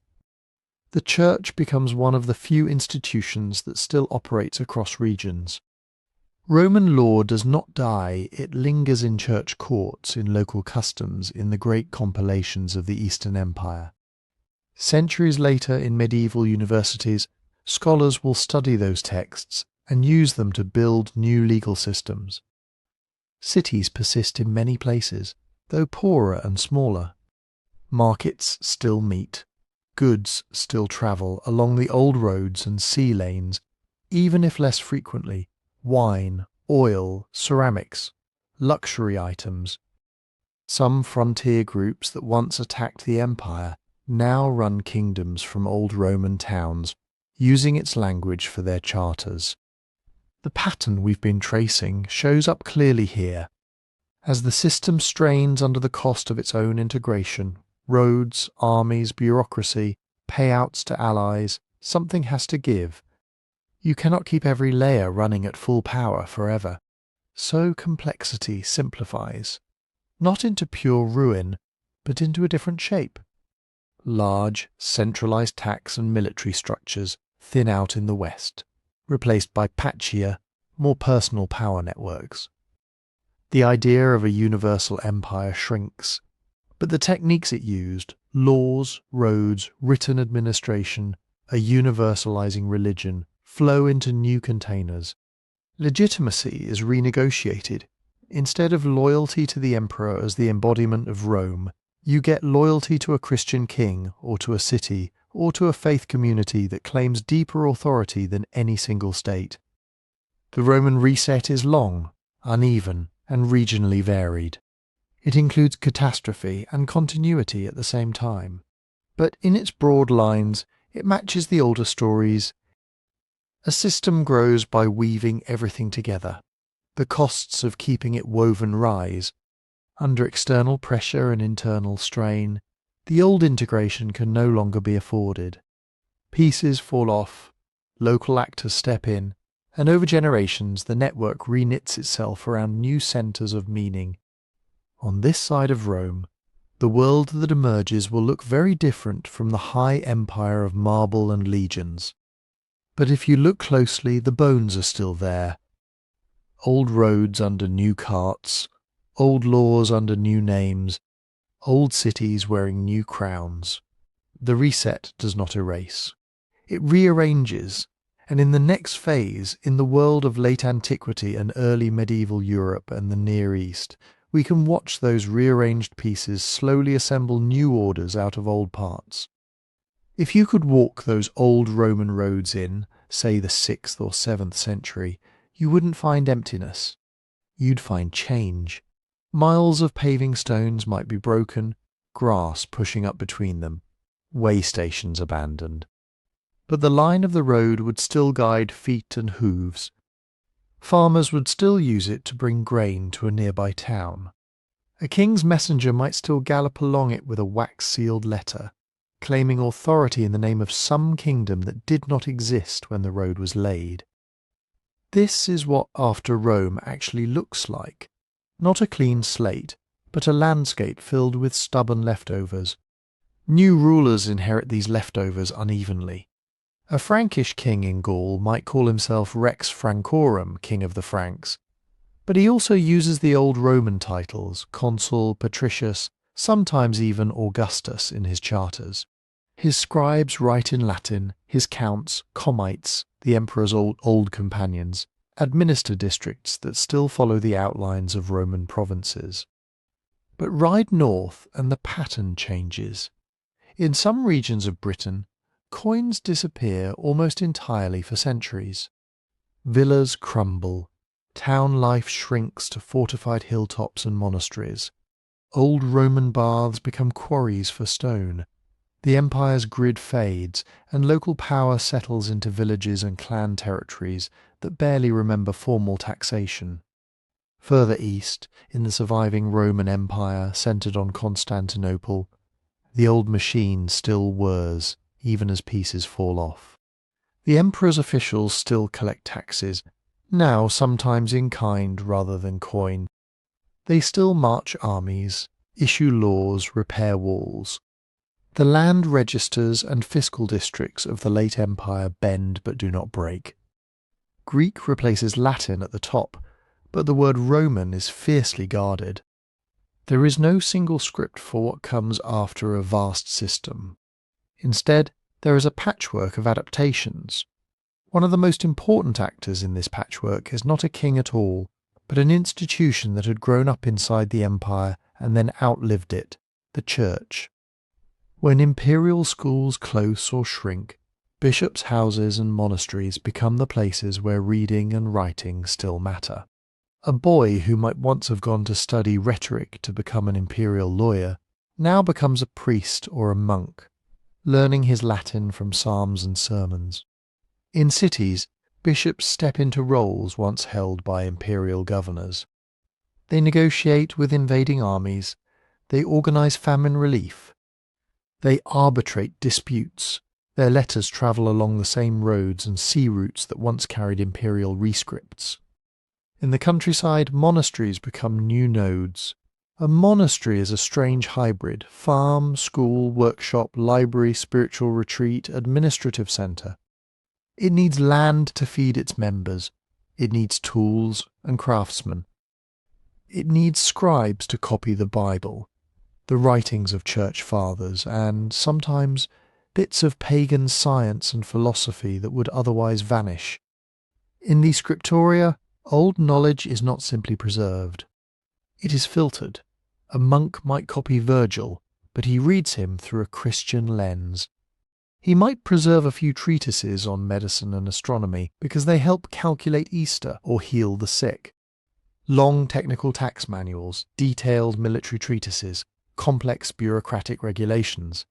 These often seem less useful to monastic life and slip through the cracks. What survives is what fits the new order's needs. Some Roman law texts make the cut. In the East, Justinian's great law code, the Corpus Juris Civilis, is compiled in the 6th century. It gathers centuries of imperial edicts and jurists' opinions into a single organized body. In the West, barbarian kings like the Visigoths and Burgundians issue their own law codes, written in Latin, but flavoured with local customs, explicitly based on Roman models. They are not trying to erase Rome, they are trying to claim it. A Gothic or Frankish king might be descended from warriors who once raided the empire, but to rule settled territories, collect rents, and command Roman subjects, he needs something more than the sword. So new legitimacy formulas emerge. Kingship is no longer just the tallest warrior in the warband. It becomes wrapped in sacred language, anointing with holy oil, coronations in churches, oaths sworn on relics. All of these fuse older Germanic ideas of a people's leader with the Roman and biblical image of a God-chosen ruler. Customary law becomes another pillar. In many early medieval kingdoms, there isn't one law for everyone. There are laws of the Franks, laws of the Burgundians, laws of the Romans. Identity and origin determine which code applies to you. Over time, these distinctions blur, but for centuries they create a layered legal landscape. Underneath, echoes of the old fiscal system linger. The idea that land owes dues, that peasants owe labour, that public works must be maintained. These are Roman habits that survive in altered form. But without the full imperial tax apparatus, much of this becomes negotiated, local, personal. Instead of an impersonal tax collector, you might deal with a local lord or abbey, trading labour or produce for protection. Trade shifts in a similar way. At the height of the empire, amphorae of oil and wine from Spain or North Africa turn up in Britain and along the Rhine. Fine tableware from central workshops appears in distant frontier forts. Grain fleets cross the Mediterranean on tight schedules. After the 5th century in the West, that long-distance network contracts, archaeologists see fewer imported goods in many inland sites. Coin finds drop. Production centres shrink or move. Coastal cities still trade, but the volume is thinner, more regional. Instead of imperial logistics feeding a central city, you get more self-sufficient local economies, with small markets moving food and goods within a day's walk. Over time, though something stirs, by the 8th, 9th, 10th centuries, new trade routes knit back together. In the Islamic world, cities from Cordoba to Baghdad are plugged into a vibrant commercial web, using Arabic as a lingua franca and gold dinars as a trusted currency. In northern Europe, rivers and seas become highways for Vikings, Frisians and others carrying furs, slaves, amber and silver between the North Sea, the Baltic and the Abbasid markets. Old Roman roads, where passable, serve as spines for overland trade. New merchant towns sprout at river crossings or monastery gates. Markets gather on saints' feast days. Slowly, a different kind of integration grows, not ordered from a single capital, but emerging from countless local exchanges and religious networks. Region by region, the decline looks different. In Italy, some cities stay continuously inhabited, their forums turned into markets, their temples into churches. In Gaul, big villa estates fragment, but bishops and counts keep urban centres on life support. In parts of Britain, urban life nearly disappears for a time, only to reappear centuries later under different political umbrellas. In the Eastern Mediterranean, classical learning remains more continuous. Greek scholars in Constantinople still read Plato and Euclid. They annotate old texts, write commentaries, debate theology and language that would be recognizable to philosophers from centuries earlier. In the Islamic world, translators take Greek and Syriac works and render them into Arabic, preserving and expanding mathematical, medical and philosophical knowledge. They mix these with Persian and Indian traditions, creating something new. Everywhere, the same basic process is at work. After a period of simplification, after the old imperial machine can no longer be kept running at full power, the pieces that survive start to act like seeds. Roads, even half-ruined, guide travel and trade. Legal texts, even partially remembered, offer models for new law codes. Religious institutions spread across regions and loyal to a translocal faith rather than a single state become memory banks and communication networks. What gets remembered is not random. It is what someone found worth copying, teaching, using. Biblical commentaries, saints' lives, law codes useful for kings, medical recipes that seem to work. What gets lost to the parts of the old order that no one feels they can maintain or needs to justify their authority? What gets repurposed is often the most powerful. An old imperial title worn by a new king. A Roman road feeding a Frankish market town. A classical philosophical term used in a Christian or Muslim theological debate. By late Antiquity and the early medieval centuries, we are watching a reset in mid-process. The high integration of Rome has thinned, complexity has simplified. But the pattern persists. After the crash, the institutions that store memory and maintain some continuity, churches, monasteries, imperial remnants, scholarly traditions, quietly shape the rebuild. They decide, often without meaning to, what the next civilization will remember as normal, and as we move forward in time, from the Maya lowlands to Angkor's reservoirs, we'll see that same logic again. When the big machine falters, the memory keepers, whoever they are, become the architects of whatever comes next. On the other side of the world, and a little earlier in time, a different kind of empire, that wasn't an empire, was running its own experiment with complexity. In the lowland forests of what is now Guatemala, Belize, and parts of Mexico and Honduras, the classic Maya built cities that looked like stone islands rising out of green. But these weren't unified like Rome. They were a web of city-states, each one with its own royal dynasty, its own emblem glyph, its own calendar of victories and rituals carved into stone. Tikal, Calakmul, Copan, Palenque, Caracol, dozens more. Some tiny, some vast, all watching each other. Power here was personal and theatrical. A Maya king didn't just rule. He proved he ruled. He commissioned stelae with his image, towering stone slabs recording accession dates, genealogies, war captives, and elaborate rituals. He built pyramids and temple platforms layered one atop the other, each new construction covering and honouring the last, a literal staircase of legitimacy. Monuments were not decorations, they were arguments. They said, "I am the son of so-and-so. I have conquered such and such. I have bled for the gods. Therefore the rains will come and the maize will grow." That last part was not symbolic. It was a promise tied to survival. Because under the forest canopy, the Maya lowlands had a secret problem: water. There are rivers around the edges of the Maya world, but many of the great classic centres sat on limestone plains where rain soaks in quickly and surface water is rare. There are no big, dependable rivers like the Nile winding past the temple stairs. Instead, there are seasonal rains, months of downpour, then months of dry. To live there at scale, to feed tens of thousands of people clustered around a city, you have to trap the sky when it falls. So Maya cities became engines of water management. They dug reservoirs, sometimes vast artificial lakes lined with clay to stop seepage.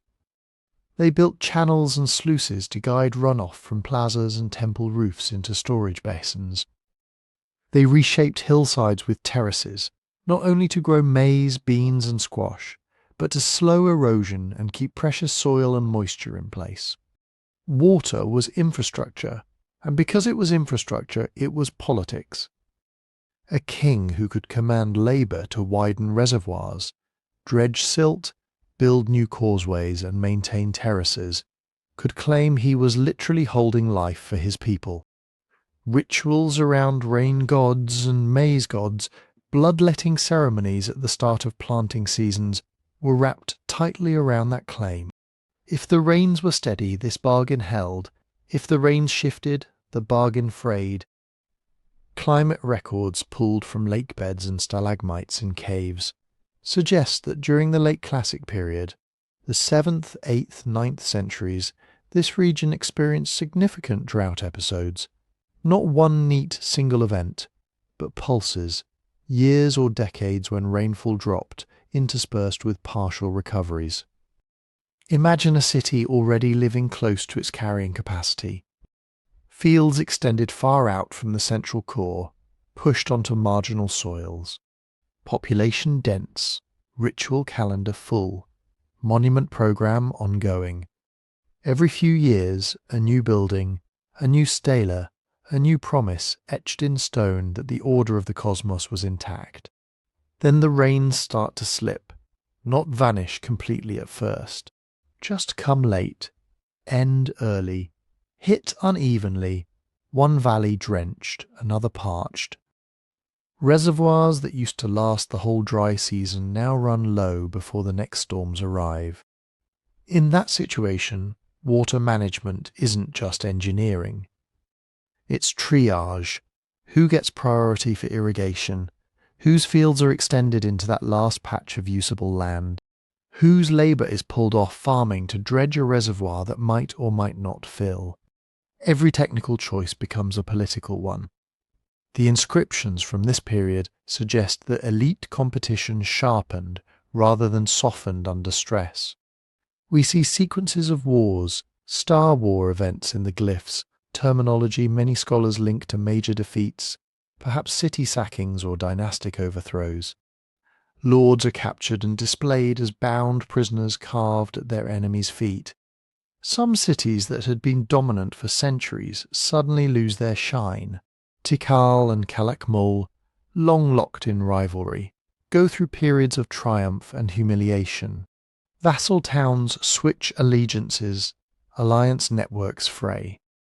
It's like watching a complex board of client states and overlords get shaken over and over, while the climate quietly changes the rules of the game.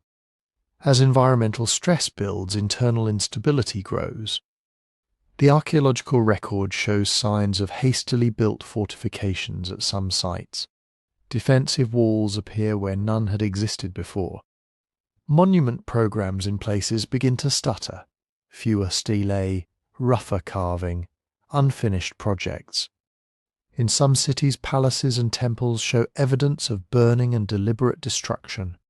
It's tempting to tell this as a simple story. The drought came, the Maya collapsed. But the ground says something more complicated. The collapse of the classic Maya is not a single cliff. It is a patchwork. In the southern lowlands, many great centres are abandoned or shrink dramatically between the 8th and 10th centuries. Populations thin, stelae stop being dated. The forest begins to reclaim plazas that had echoed with ritual processions. Yet while one city's plazas fill with leaves, another's fill with people. In the northern lowlands, around places like Uxmal and later Chichen Itza, urban life continues, even flourishes. New architectural styles appear, different political experiments unfold. Coastal trading towns grow along the Caribbean and Gulf coasts, tapping maritime networks that link to central Mexico and beyond. Even within the so-called collapsed zone, the picture is uneven. Some smaller centres persist longer than their famous neighbours. Rural communities keep farming. People move downslope to wetter areas or closer to remaining water sources. The great courts of divine kingship may crumble, but households and villages do not vanish. The Maya people endure. Their language families continue. Their rituals adapt. Political fragmentation is not cultural extinction. When Spanish chroniclers arrive centuries later, they find Maya communities with elaborate calendars, hierarchies of nobles and commoners, complex religious observances. The classic dynasties are gone, their stelae toppled or buried, but the deep patterns of maize agriculture, ritual cycles, and local authority remain. So what actually collapsed? One answer. A particular mode of highland-lowland city-state politics built on monument-driven legitimacy and intensive centralized water and land management. A mode where kings validated themselves by building ever larger temples, waging prestige wars, and presiding over rituals that promised to align the heavens, the calendar, and the rains. When prolonged environmental stress tested this system, it revealed its weak points. Reservoirs could be expanded, but only so far. Terraces could be extended, but at the cost of effort that might starve the present to secure a doubtful future. Wars meant captives and prestige, but also disruption to planting and trade. In drought decades, a ruler who paraded in feathered headdresses carved his victories into stone, and promised that his blood would ensure rain, faced a terrible problem when the sky stayed clear. His legitimacy wasn't just political, it was cosmological. If the maze failed, it wasn't only a policy failure. It could be read as a tear in the relationship between the ruler, the gods, and the calendar. In that space, rivals could say, the king has lost the mandate, the ritual balance. Maybe a different dynasty, a different alliance, a different city, holds the favour of the heavens now. The pattern we've been tracing appears again. Environmental variability, this time in the form of shifting rainfall, intersects with a tightly coupled elite system that has staked its credibility on managing that variability. When leaders cannot buffer the resource shocks, when their visible projects no longer translate into secure harvests, their ideological scaffolding cracks. People migrate, switch loyalties, or stop building the kinds of monuments archaeologists later used to track power. And because each region, each valley, each city has its own soils, its own water sources, its own political history, the unravelling is asynchronous. Some nodes dim early, others burn brightly a bit longer. New centres flare up in places that once seemed marginal. This is why regional studies of the Maya matter so much. They show us that even within a single cultural sphere, there is no uniform end. There are multiple local stories of resilience and failure braided together, and they warn us against single-cause comfort, saying it was the drought, or it was warfare, or it was internal revolt misses the point. The evidence suggests a feedback loop. Climate stress made water scarcer. Water politics intensified elite competition. Warfare and upheaval disrupted labour and farming, which made people more vulnerable to the next dry spell. In that loop, the key moment is not when the last city falls silent. It's when people stop believing that their rulers' rituals, monuments, and promises can keep the world in balance. That loss of faith, the erosion of legitimacy under resource stress, is the quiet hinge many resets seem to turn on. From irrigated fields in the Maya lowlands, we move next to another hydraulic giant, one built on monsoon-fed rice fields and vast stone reservoirs, where kings carved gods into the jungle and bet their power on holding back the water. In the lowlands of mainland Southeast Asia, the Khmer rulers of Angkor built their answer to this question of water and power. If the Maya turned whole hillsides into catchments and reservoirs, Angkor turned an entire landscape into a hydraulic machine. Between the 9th and 14th centuries, in what is now Cambodia, a succession of kings ordered the construction of barrays, vast rectangular reservoirs, some more than 7 kilometres long, along with canals, embankments, spillways and moats that linked temples, rice fields and the great urban core. From the air, reconstructed by LiDAR and mapping, it looks like a printed circuit board laid over the jungle. From the ground in its time, it would have felt like living inside a sacred engine. The logic was straightforward, at least at first. The Khmer heartland sits in a monsoon climate. Months of torrential rain, months of relative dryness. The nearby Tonle Sap Lake rises and falls dramatically with the seasons, swelling several times its dry season size as the Mekong backs up into it, then draining again. If you can capture, store and redistribute that water, you can do something remarkable. Grow intensive wet rice on a huge scale, smoothing out some of the seasonal swings and feeding a very large population. Do that successfully and you can also do something else. Wrap a theology around it. Angkor's kings were not just administrators. Many of them styled themselves as god-kings linked to Shiva or Vishnu, embodying a concept scholars call the Devaraja, the god-king or king of the gods. They built temples as mountains, Angkor Wat, Bayon, Pre-Rup, stone embodiments of the cosmic Meru at the centre of the universe. Around those stone mountains they dug moats and barrays that could be read as cosmic oceans, the waters of creation held in proper order. On one level, the barrays probably helped irrigate surrounding fields, buffering against dry spells, moving water to where it was needed. On another level, they were political theology carved into earth and stone.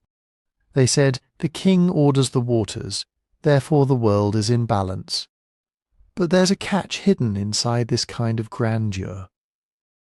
Once you commit to mega infrastructure on that scale, you don't really get to stop. A small village reservoir can silt up and be abandoned, the village shifting a little downslope, building anew.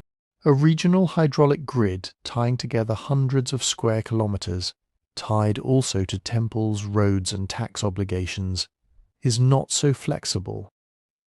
Canals fill with sediment every wet season, embankments slump, sluice gates rot, vegetation creeps in, the very forces you are trying to manage, water, silt, plant growth, are always undoing your work.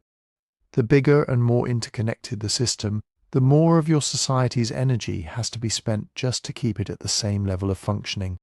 For Angkor, that meant continual dredging, rebuilding, redirecting.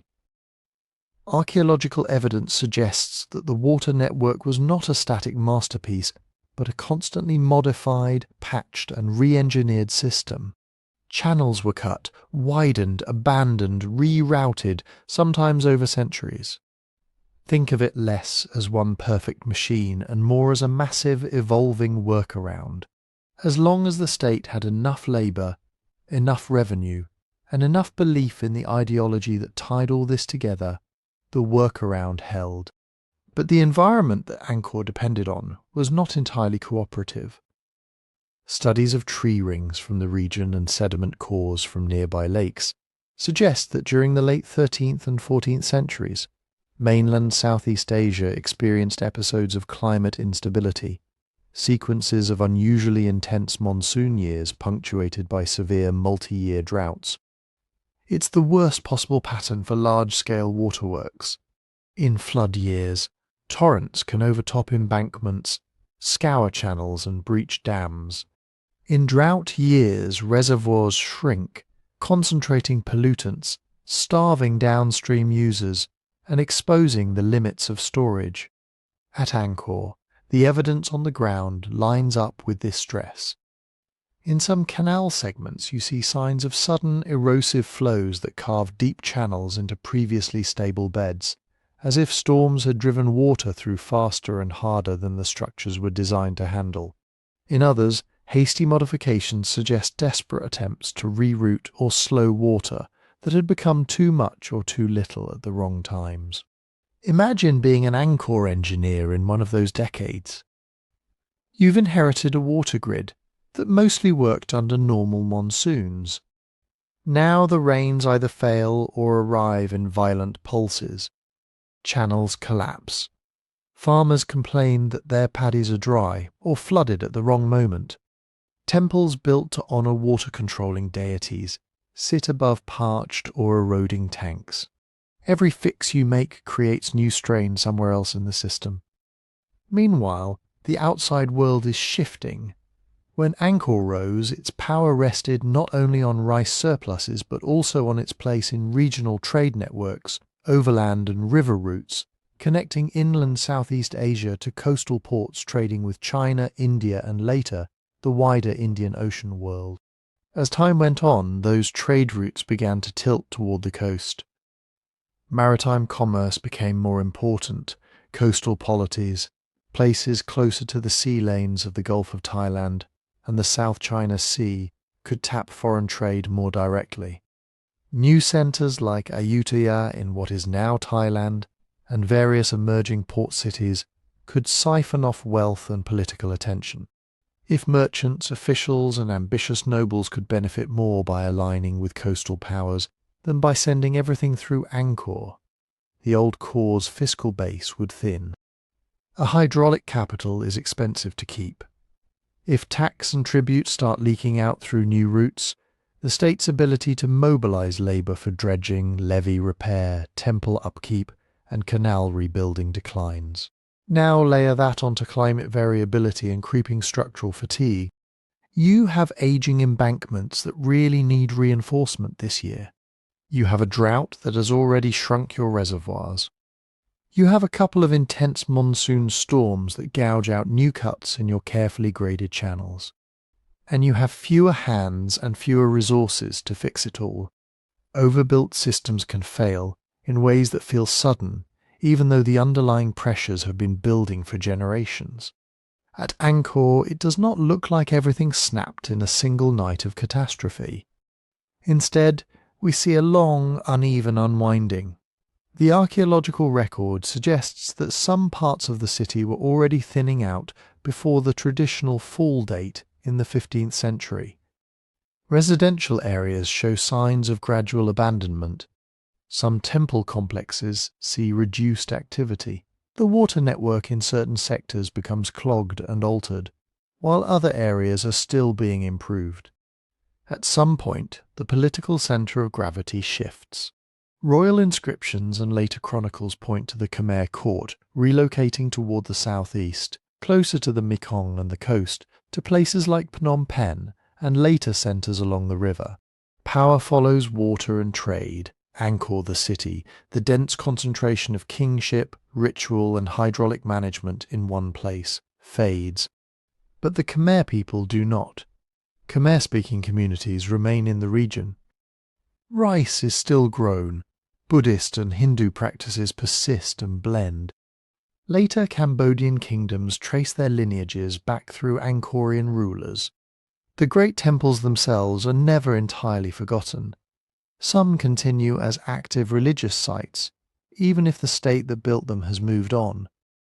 As with the Maya, what collapses is a particular configuration of complexity. In Angkor's case, a temple-centered state that bound its legitimacy to the visible mastery of water on a colossal scale, in a landscape where the monsoon could quietly change its mood. Once the infrastructure grid became too complex, too tightly coupled, and too expensive relative to the state's shrinking resources, small failures could cascade. A neglected canal here means fields go dry there, farmers move, tax receipts fall. That shortfall means the embankment repair on the far side of the Barai is delayed another year. A big storm hits, the embankment fails, scouring downstream structures, damaging more fields, pushing more people to leave. Each individual event is manageable. Together they push the system past a tipping point where keeping the old capital functioning no longer makes sense. The pattern we've been following surfaces again. An ambitious elite project builds a core of infrastructure that ties together food, faith and power. For a time it works brilliantly, allowing population and monumentality to reach levels that would otherwise be impossible. But as the web thickens, maintenance becomes a permanent tax on the future. Any shock, climate, trade shifts, political competition hits that web at multiple points. If the centre cannot keep up with the repair bill, legitimacy frays, and people quietly reroute their lives around the failing core. The civilization does not disappear. It moves, changes shape, reroutes itself in new centers with simpler, more manageable networks. And somewhere in that movement, in the decision to let one great machine wind down, while smaller, more flexible systems take over, we can see the outline of the question we have to face about our own infrastructures, our own grids, our own bets on scale. Before we go there, though, we need to look inward, at a different kind of reset. Not one written in stone embankments or temple moats, but in stories, maps, and the fragile way cultures remember, or choose to forget, the worlds that came before them. When a city like Angkor thins out, when kings stop carving their victories into stone, something else starts to thicken. Exclamation. Humans cannot leave a hole in the story. When systems fail, when the big machines of state and temple and trade wind down, people reach for reasons. And the reasons we reach for are almost never our hydraulic grid was too tightly coupled to a monsoon regime exhibiting multi-decadal variability, or our fiscal apparatus became structurally misaligned with emerging maritime trade routes. They sound more like this. We angered the gods. We broke the law of our ancestors. We lost the favour that once protected us. Or, equally potent, it was always meant to happen this way. The age of righteousness gave way to the age of decline. We are living in the darkening part of the cycle again and again in the historical record. Collapse is narrated as moral failure, divine anger, or destiny. Mesopotamian kings, writing centuries after the Akkadian collapse, framed earlier disasters as moments when Marduk or Enlil withdrew their protection because rulers became unjust.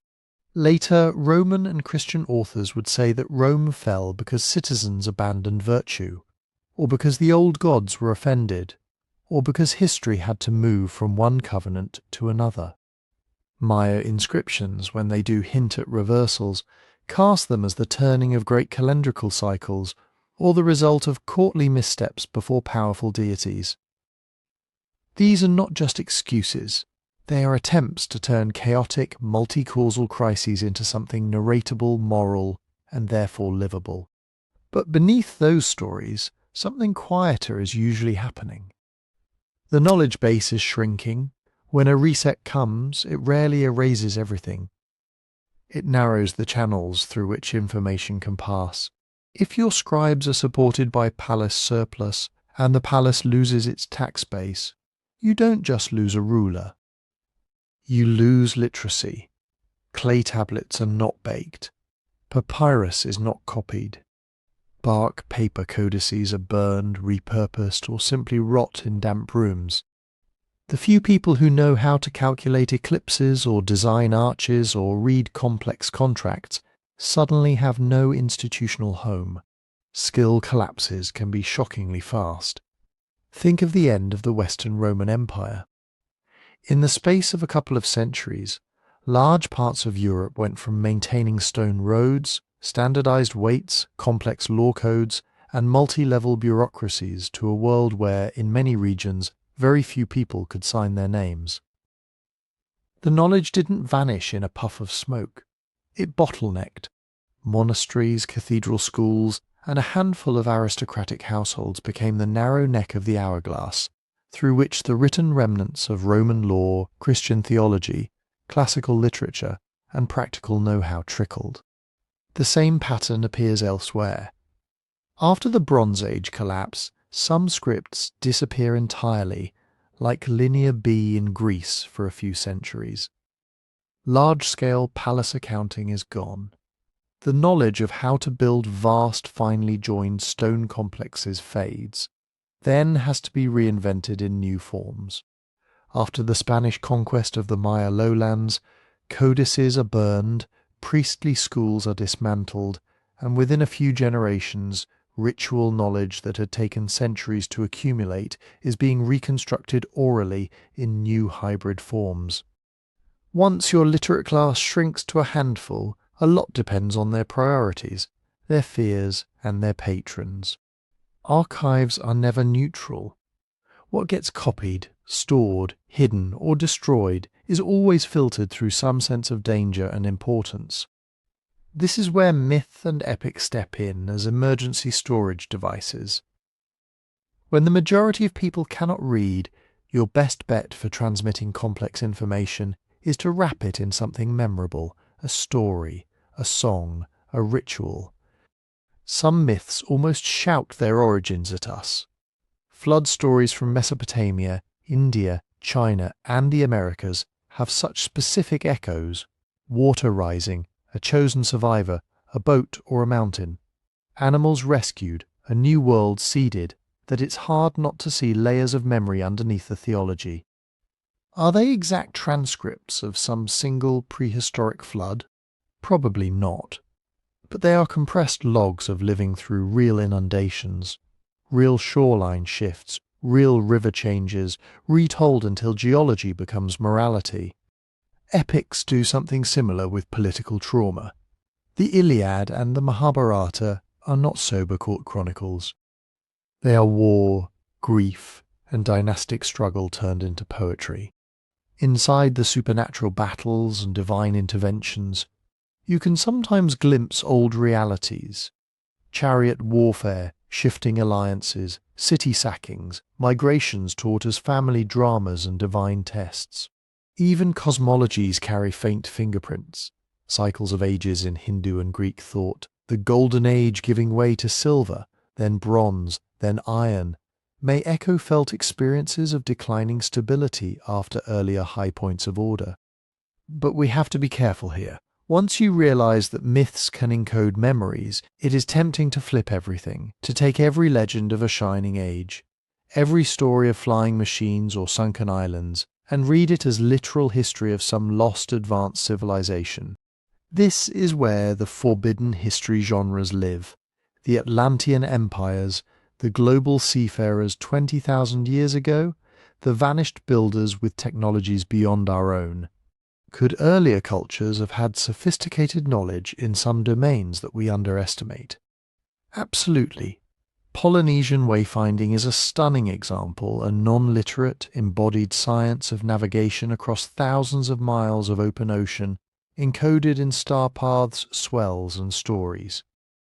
West African ironworking, Aboriginal Australian fire management, Andean agriculture all carry deep, cumulative expertise that doesn't show up as skyscrapers or steel. Is it possible that some kinds of knowledge about medicines, local ecologies, or even certain engineering tricks have been discovered, lost, and rediscovered multiple times? Very likely. But when we move from complex, sometimes lost knowledge to global pre-Ice Age industrial civilization, we hit a problem: the ground. Archaeology separates material evidence from later stories by asking a stubborn set of questions. If there was an advanced civilization with industrial-level tech before the Holocene, where is the residue? High-energy industry leaves traces: concentrated metals, synthetic chemicals, distinctive isotopic signatures, massive landscape modification, dense urban layers. So far in the deep time record, we don't see those in the way we do for our own last few thousand years. When a myth says, "The city shone like the sun," archaeology looks for brick, stone, metal, waste, pollen, bones, and charcoals, then asks, what can this layer actually tell us? Often it shows complex but recognizable pre-industrial societies, irrigation, hierarchy, trade, without evidence for lost satellites or global power grids. This doesn't make the stories meaningless. It just means their truth is usually sideways, not literal. They tell us what it felt like to live through resets, as punishment, as destiny, as the end of an age. So why, in our own time, do stories of hidden maps and suppressed timelines feel so compelling? Periods of uncertainty are myth-making accelerators. When people sense that something in their world is creaking, climate weirdness, political instability, information overload, The idea that there was once a better, wiser order that someone took away can be strangely comforting. If the true history is forbidden by elites, then your confusion has a cause. You are not adrift, you are a detective in a rigged story. Evaluating those claims means holding two thoughts at once. 1. Mainstream narratives can absolutely be incomplete or biased. Archaeology has its blind spots. Archives have been burned or censored, and marginalized voices from within civilizations are often missing. 2. Extraordinary claims still need extraordinary evidence. If someone proposes a lost global civilization, the test is not does it sound coherent, but does the physical record support it? You look for consistent dating, peer-reviewed work, converging lines of evidence from geology, genetics, and material culture. You can enjoy the speculation, even let it prod real questions. Could there be submerged coastal sites from the end of the last ice age we haven't found yet, without turning possibility into certainty? Underneath all of this, a pattern emerges that links back to every reset we visited. When infrastructure grids fail, when capitals shift, when languages change and scripts fall out of use, the one thing that always tries to jump the gap is story. Stories of gods abandoning cities, stories of righteous kings and wicked ones, stories of lands swallowed by water, of towers reaching too high, of golden ages behind and dark ages ahead. Those stories are not reliable blueprints of what collapsed. They are bridges of meaning, thrown out across the canyon that opens when a way of life ends. Some of them carry practical fragments. How to plant when the rains might come, which stars matter for navigation. Others carry emotional templates, what to call this feeling of living in a world that seems to be winding down. How to frame it so your children don't drown in dread. We are the 7th civilization, or the 70th, or the 700th, depending on how you count. But on the level of memory, we are always only 1 or 2 big resets away from losing most of what we think of as obvious. What tends to make it through is what can be felt and retold. As we move into the early modern period, the plagues, the Little Ice Age, the shock of continents slamming into each other's awareness, you can watch this mental reset happen again, this time with printing presses, ship logs, and city chronicles joining myths and epics on the bridge. The question underneath our own age is not just whether our grids will hold, but what stories we are weaving now that might be all that's left if they don't. By the time Europe, Africa, and the Americas collide in the historical record, we are used to thinking in singulars. The Black Death, the Little Ice Age, the discovery of the New World. They sound like discrete events, clean lines on a timeline. But lived from the inside, the 15th to 17th centuries do not feel like that. They feel like standing on a fault line while multiple tectonic plates move at once. First, the plagues. The 14th century Black Death in Europe is the most famous, but it is not a one-off. It is the opening chord in a long, dissonant sequence of epidemics that keep coming back in waves. Cities learn the new vocabulary of terror: quarantine, lazaretto, bills of mortality. Whole neighbourhoods vanish and then reappear populated by strangers. Demographically, it is a scythe. In some regions, half the population dies within a few years. In others, the hit is smaller but still staggering. And the losses are not evenly distributed.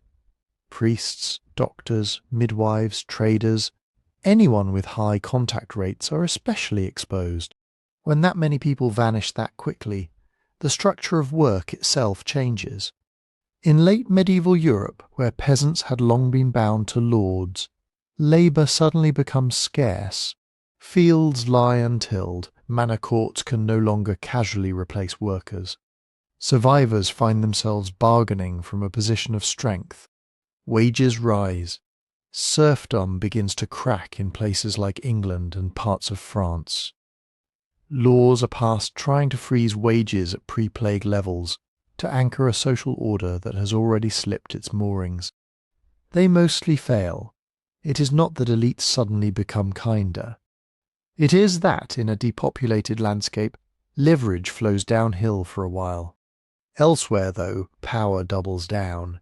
In Eastern Europe, for example, elites respond to similar labour shortages by tightening serfdom, not loosening it. Peasants become more bound, not less. On the sugar plantations taking shape in the Atlantic islands, and later in the Caribbean and Brazil, labour scarcity drives something more brutal: the explosive expansion of chattel slavery. The same demographic shock that allows some European villagers to negotiate better terms also encourages others to solve their labour problem by buying human beings from across an ocean. Resets are never morally tidy. Layered over this plague landscape is a quieter, longer climate wobble, the Little Ice Age. From roughly the 1300s to the 1800s, the Northern Hemisphere experiences cooler averages and, more importantly, wilder swings. Growing seasons in some regions shrink by weeks. Harvests are more variable. Glaciers advance. Rivers freeze that rarely had before. In China, in Europe, in parts of the Ottoman world, court chronicles fill with complaints about strange frosts, failed crops, hungry crowds. The Little Ice Age is not a single uniform chill. It is pulses and lulls, bad decades and slightly better ones. But its main historical effect is as a multiplier. When times are good and harvests are stable, a bad ruler, a dumb war, or a disease outbreak can often be cushioned by surplus. There is slack in the system when your margin is thin, when one bad harvest already has people selling tools or eating seed grain. Any additional shock hits harder. A war in a warm, stable climate is one thing. A war during a series of failed harvests is another. A tax hike when granaries are full is annoying. A tax hike when people are already rioting for bread is gasoline. Across Eurasia in this period we see these multipliers at work. Food shortages and price spikes feed urban unrest. Bread riots in French towns, rural rebellions in China. Banditry surges along trade routes. Dynasties like the Ming and later the French Bourbons face not just ideological opposition, but the raw physics of too many hungry bodies in too little space. States respond in two main ways: repression and reorganization. Repression looks familiar: more soldiers, harsher policing, brutal crackdowns on revolt. But reorganization is quieter and more important. To manage frequent crises, rulers need more information, more money, more reach. So they centralize. Parliaments, diets and estates are convened or sidelined to raise taxes. Permanent bureaucracies grow. Standing armies, once rare and expensive luxuries, become standard equipment. States refine census taking, grain monitoring, customs collection. Some historians call this the rise of the fiscal military state, a political machine whose main job is to extract enough revenue to keep a war and crisis apparatus humming. Climate and plague push. Politics responds. Complexity ratchets up. Then comes the shock that binds all these local dramas into a single planetary system, the Columbian exchange. When Europeans, Africans and Native Americans begin exchanging not just goods but germs, plants, animals and people on a massive scale after 1492, the consequences are hard to exaggerate. For the Americas, the first and most devastating impact is biological. Smallpox, measles, influenza and other Old World pathogens hit populations that have never encountered them before. Without inherited immunity, the death toll is catastrophic. In some regions, estimates suggest up to 80 or 90% of the indigenous population dies within a century of first sustained contact. Imagine the demographic shock of the Black Death. Then imagine it repeating, again and again, across entire continents, with no time to recover, and with foreign powers moving into the gaps. Villages empty, fields go wild, complex polities like the Inca and Aztec empires lose not just soldiers and farmers, but administrators, priests, engineers, the people who know how to run terrace systems and irrigation works, how to perform key rituals, how to mediate disputes. Colonial conquest is not just a matter of steel and gunpowder. It is often a matter of arriving after the plague, stepping into a world already reeling. And the cascade does not stop at the shoreline. Those emptied or weakened lands are folded into a new global trading web. Silver from Potosi in the Andes starts flowing seawards, crossing the Atlantic to Spain, then on to pay for spices and silks in Asia. American maize and potatoes spread to Europe, Africa and China, altering diets and allowing populations in some regions to grow. Sugar monocultures in the Caribbean and Brazil pump cheap calories and vast profits into European markets. But every new artery of wealth is also a new channel of risk. The same ships that carry silver and sugar carry pathogens and price shocks. A silver glut contributes to inflation in Europe and parts of the Ottoman Empire and China.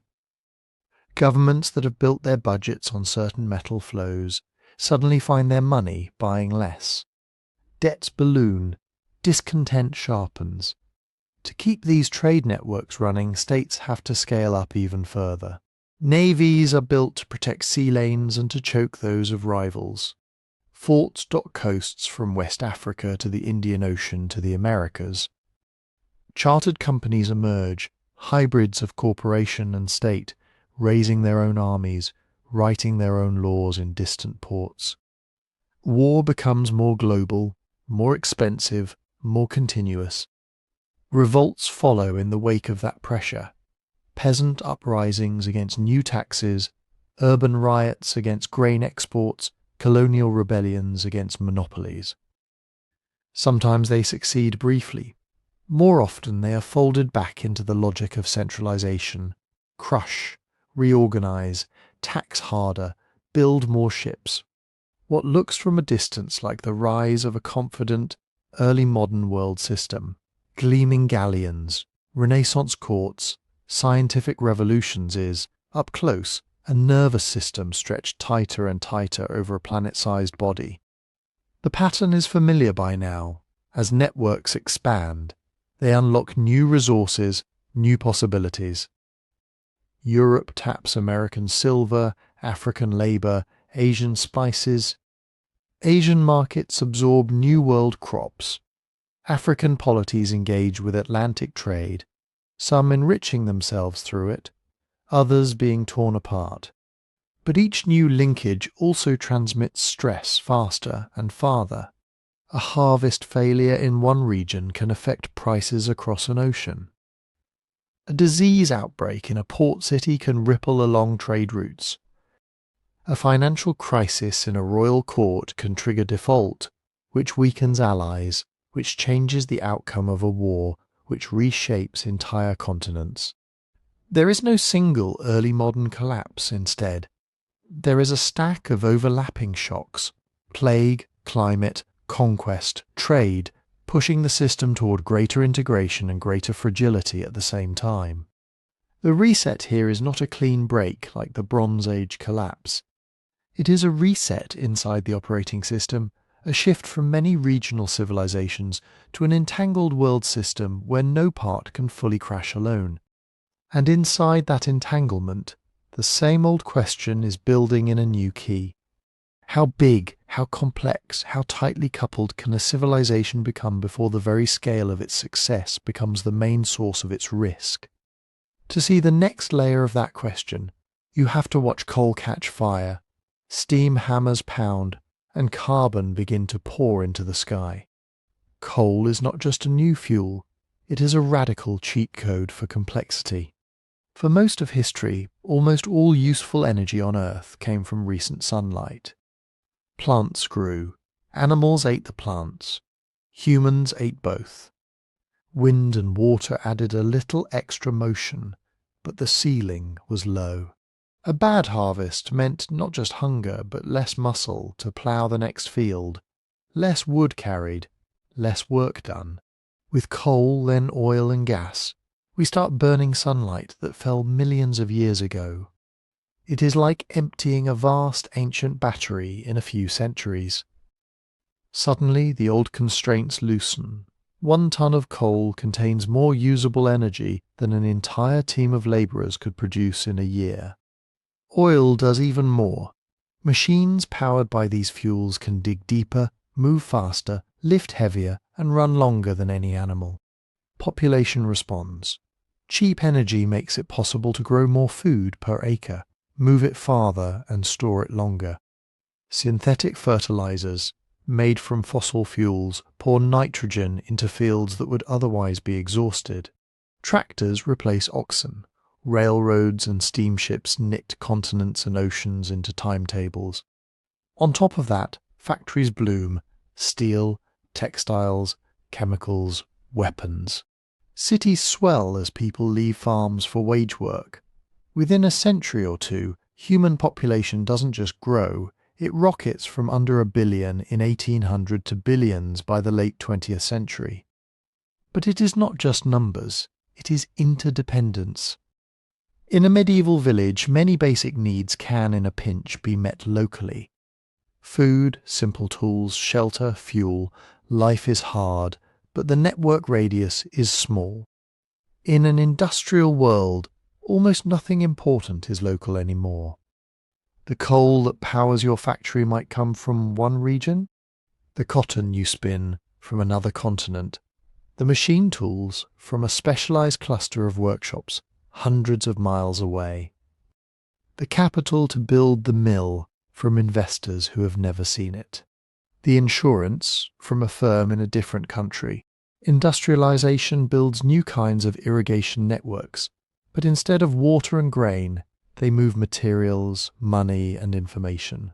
Supply chains are the first. Early on, they are simple: coal mines feeding nearby railways and factories. But by the 20th century, production stretches across borders. Iron ore is mined in one hemisphere, smelted in another, turned into cars in a third, sold worldwide. A single product may contain parts from dozens of countries, assembled in precisely sequenced steps. Finance becomes another network layer, where ancient irrigation systems stored surplus in physical form, grain in state granaries.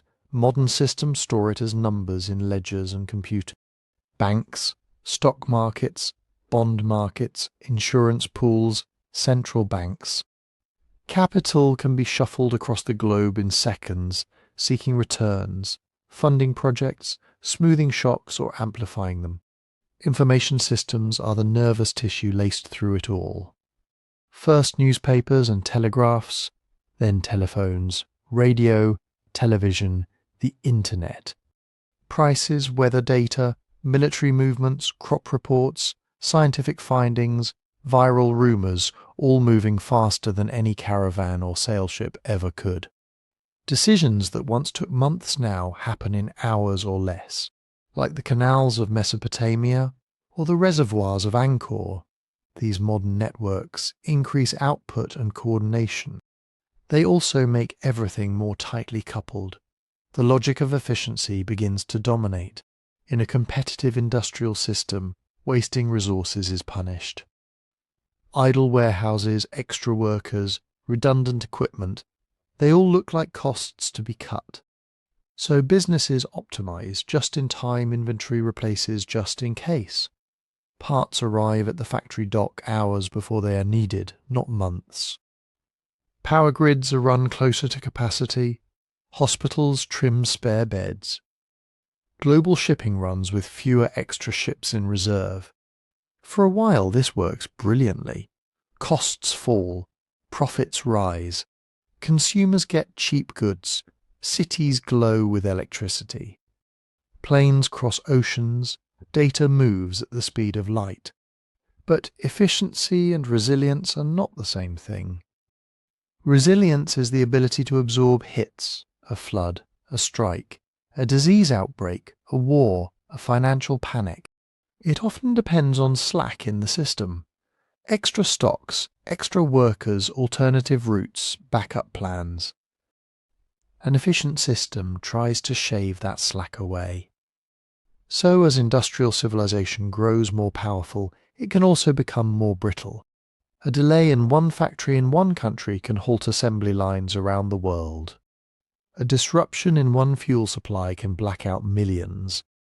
A glitch in a financial institution's software can freeze transactions in multiple time zones. A virus in one city can board a plane and tour the planet in days. Layered onto this tight coupling are the new risks created by the very fuels that made it possible. Burning fossil carbon at planetary scale does not simply release energy. It also releases waste. Some of that waste is visible and immediate. Coal smoke in 19th century cities that blackens buildings and lungs, toxic effluents in rivers, chemical smogs that choke industrial valleys. Some is slower and more diffuse, greenhouse gases accumulating in the atmosphere, warming the planet and nudging climate patterns. Melting ice, rising seas, heat waves and droughts that stress crops and cities, ocean acidification that affects marine food webs. Resource depletion creeps in as well. Oil fields mature. High-grade ores are mined out, leaving lower quality deposits that cost more energy to refine. Aquifers are drained faster than they refill. Fisheries are harvested beyond their capacity to regenerate. None of these processes are new in kind. Ancient societies also overcut forests and exhausted soils, but the scale now is global. All of this unfolds in a geopolitical context, sharpened by fossil energy. Industrial militaries depend on oil for ships, tanks, planes, on steel and rare metals for weapons, on global supply chains for electronics. Control over resources and shipping routes becomes a strategic obsession. Wars are fought over access to oil fields, transit straits, spheres of influence. Alliances and rivalries form around pipelines and sea lanes. It is tempting from here to tell a simple doom story, complexity rising, risks multiplying, collapse inevitable. But history rarely moves in straight, single lines. The same fossil-fueled complexity that creates problems also produces tools to address them. Science flourishes in industrial societies not as an ornament, but as a necessity. Understanding combustion, chemistry, epidemiology, climate, and ecology becomes part of staying competitive and alive. Public health systems grow. Vaccination campaigns, sewage treatment, antibiotics, epidemiological surveillance. Life expectancy rises in many places, even as cities densify. Redundancy reappears in new guises. Engineers design backup systems for bridges, planes, nuclear reactors. Power grids add interconnections that can reroute electricity around failures. Data centers mirror information across continents. Some countries maintain strategic reserves of grain and fuel. Companies diversify suppliers. None of this is perfect, but it shows a countercurrent to pure efficiency, a recognition that margin matters. Governance too experiments.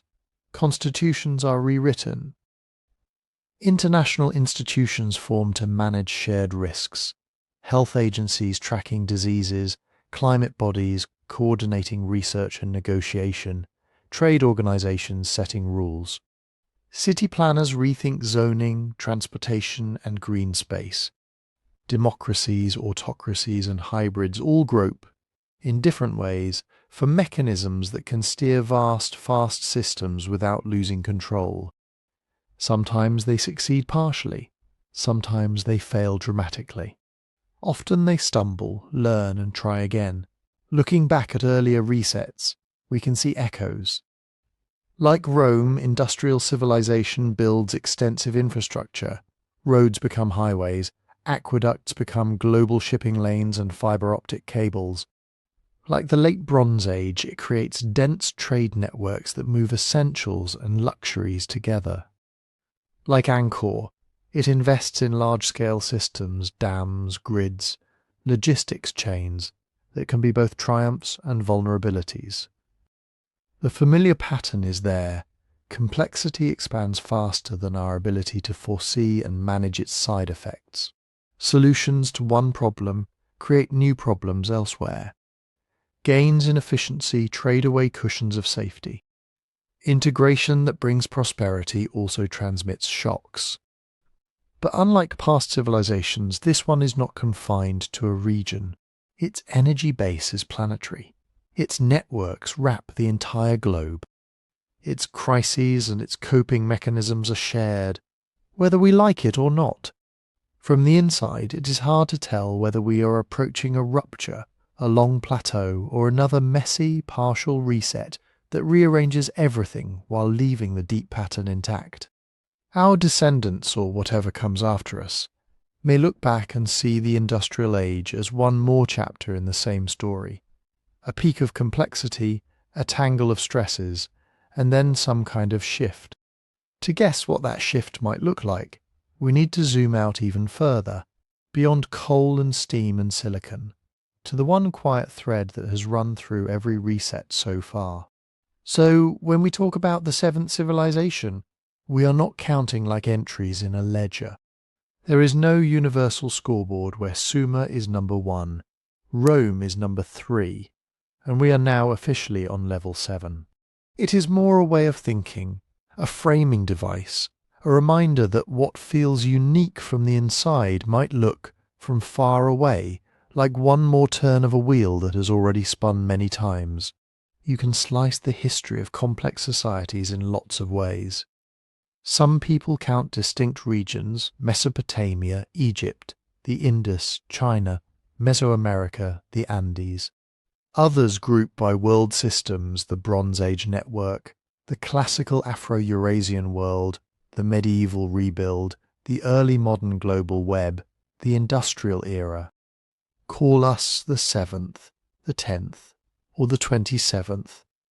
The exact number isn't the point.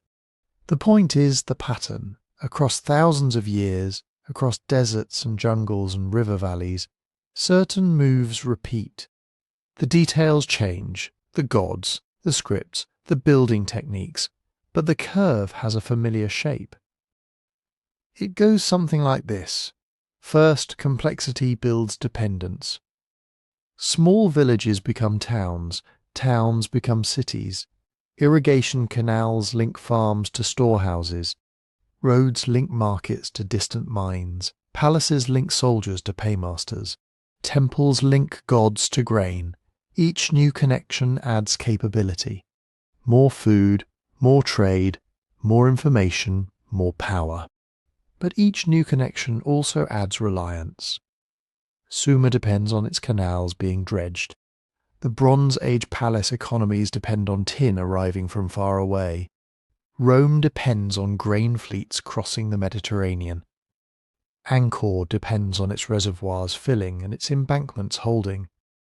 Our industrial civilization depends on electricity flowing through grids, data flowing through cables, fuel flowing through pipelines and shipping lanes. Next, shocks expose brittleness. The shocks can be natural: drought, disease, earthquakes, volcanic eruptions, unusual cold, unusual heat. They can be human: wars, invasions, political coups, financial panics, revolts. Often they are mixtures of both. A few bad harvests plus tax increases, a new pathogen plus trade routes, a volcanic eruption plus already stressed fields. The shock hits a system that has been tuned for efficiency, not for slack. Canals silt up faster than they are cleared. The price of bronze spikes and palaces cannot supply their clients. Legions go unpaid. Reservoir walls crack. Trade ships stop coming. In a tightly coupled system, damage in one place can leap to others. Grain shortages become riots. Riots become regime changes. Border skirmishes become migrations. Migrations become frontier collapse. A local flood becomes a regional famine because there is no margin left. Then comes simplification. This does not always mean an overnight Hollywood-style crash. Often it is a slow unbraiding. Central administrations shrink or disappear. Monumental building halts. Long-distance trade contracts. Writing may become rarer. Specialized crafts vanish from some areas. Populations disperse from overstressed urban centers back towards smaller towns and countryside. In the Western Roman world, imperial bureaucracy gives way to local lordships and bishops. In post-Bronze Age Greece, palatial records cease and simple villages reappear on hills. In the post-classic Maya lowlands, great ceremonial centres empty while smaller, more defensible sites grow. The grid of obligations and flows becomes less dense. People rely more on what is near: local water, local soil, local skills, local leaders. And yet simplification is rarely pure erasure. Selective rebuilding almost always follows. Scripts are adapted, not always lost. Linear B disappears, but Greek writing returns in a new alphabet. Roman roads remain under the feet of medieval travellers. Angkor's temples are reclaimed by forest, then later by monks and pilgrims. Maya religious motifs echo in later highland communities. Memory survives in scraps, in stories, in myths, in half-remembered names, in repurposed stones from older monuments, in irrigation ditches that trace faded canals, in genetic lineages that carry the signatures of earlier mixtures. Later societies copy, salvage, and reinterpret what came before. They inherit both assets and blind spots, old tools that can be reused and old assumptions that may no longer fit. If we place ourselves on this curve, call it the 7th turn or the nth, we can ask, where do we rhyme with the past, and where are we genuinely new? Our dependencies look different, but the structure is familiar. Instead of canals and ox carts, we have container ships and server farms. Our food systems rest on global fertilizers, mechanized agriculture, refrigerated transport, complex finance, fragile pollinator populations, and stable climate bands. A shock to any of those layers, energy prices, pathogens, extreme weather, can ripple through supermarket shelves an ocean away. Our energy systems hinge heavily on fossil fuels, mined and moved along routes that are economically efficient, but sometimes geopolitically tense. Our power grids balance supply and demand minute by minute, with little storage. They are increasingly intelligent, but also increasingly exposed to software failures and cyber attacks. Our trust systems, money, law, political authority, depend on shared beliefs in institutions that most of us never personally see. Central banks, courts, election systems, ratings agencies. Without that invisible trust, contracts become harder, investments slower, coordination weaker. Our information ecosystems are immensely capable and internally turbulent. They can spread public health advice and conspiracy theories with equal ease, amplify warnings about looming risks and drown them in noise. So the vulnerabilities are there, in energy, in food, in trust, in information. And yet, we also hold resilience tools that no earlier civilization possessed. Global science is one. Knowledge is not locked in a single temple archive or imperial scribal school. It is distributed across universities, institutes, companies, and open databases in many countries. The methods themselves, peer review, replication, data sharing, are imperfect but designed to correct errors over time. Early warning systems are another. We have satellites scanning for storms and fires, seismographs listening for earthquakes, disease surveillance networks watching for unusual clusters of symptoms. financial monitoring systems tracking capital flows, climate models trying to anticipate long-term shifts. We do not always act on these warnings, but the fact that we can see some shocks coming is new. Our knowledge is also more widely distributed. Books, online courses, translated manuals, open-source designs, many skills, from basic farming to advanced engineering, are not secrets held by guilds alone. A motivated person can, in principle, learn a great deal with only network access and time. That distribution does not erase inequality, but it widens the pool of potential problem solvers. By the way, if you enjoy wandering through these patterns and want a version you can hold in your hands, there is a book that goes deeper into these stories and connections. You can find it at sleepytimehistory.com, and for this week there is a discount for listeners who feel like taking the exploration further when they are not half asleep. Even with these tools, though, there is no guarantee. Part of our uncertainty comes from baselines.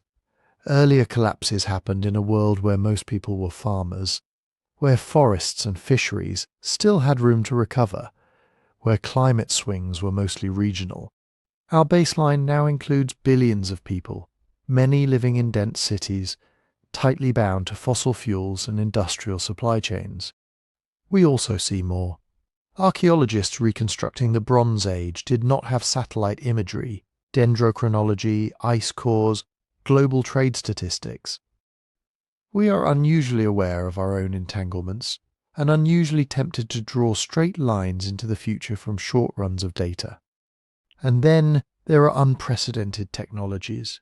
Nuclear weapons concentrate destructive power at a scale no previous empire could imagine. Digital communication networks move information at speeds and volumes that swamp older patterns of rumor and decree. Synthetic biology, artificial intelligence, and geoengineering proposals open doors that have never before existed. Some of these may soften shocks, some may sharpen them, some may do both. So what can we reasonably borrow from earlier resets as practical lessons without pretending that their worlds and ours are the same? Redundancy is one. Systems with multiple ways to meet a basic need are harder to break. Rome's grain supply was vulnerable because it leaned heavily on a few key provinces. Societies that paired irrigation with rain-fed fields, or that planted diverse crops instead of monocultures, tended to ride out bad years better. Today, redundancy could mean diversified energy sources, multiple suppliers for critical materials, backup communications, and strategic reserves that are actually maintained. Local capacity is another. When long-distance networks fray, places that can provide at least some of their own food, basic goods and services tend to function better.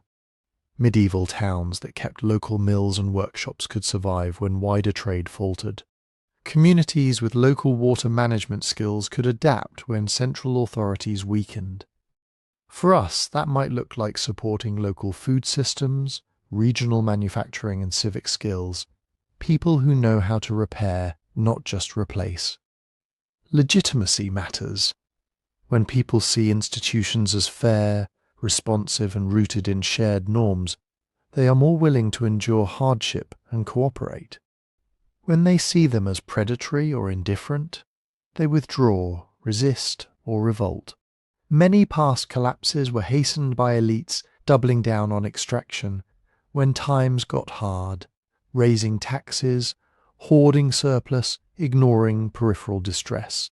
Societies that weathered storms better often had mechanisms, councils, assemblies, reforms that could adjust burdens and expectations. Finally, there is maintenance culture, the unglamorous habit of keeping canals dredged, roads patched, levees inspected, archives updated, institutions tuned. Many failures in history were not sudden blows from nowhere, but the culmination of postponed repairs. A civilization that loves building but neglects maintaining is like a household that keeps buying new appliances and never changes the filters.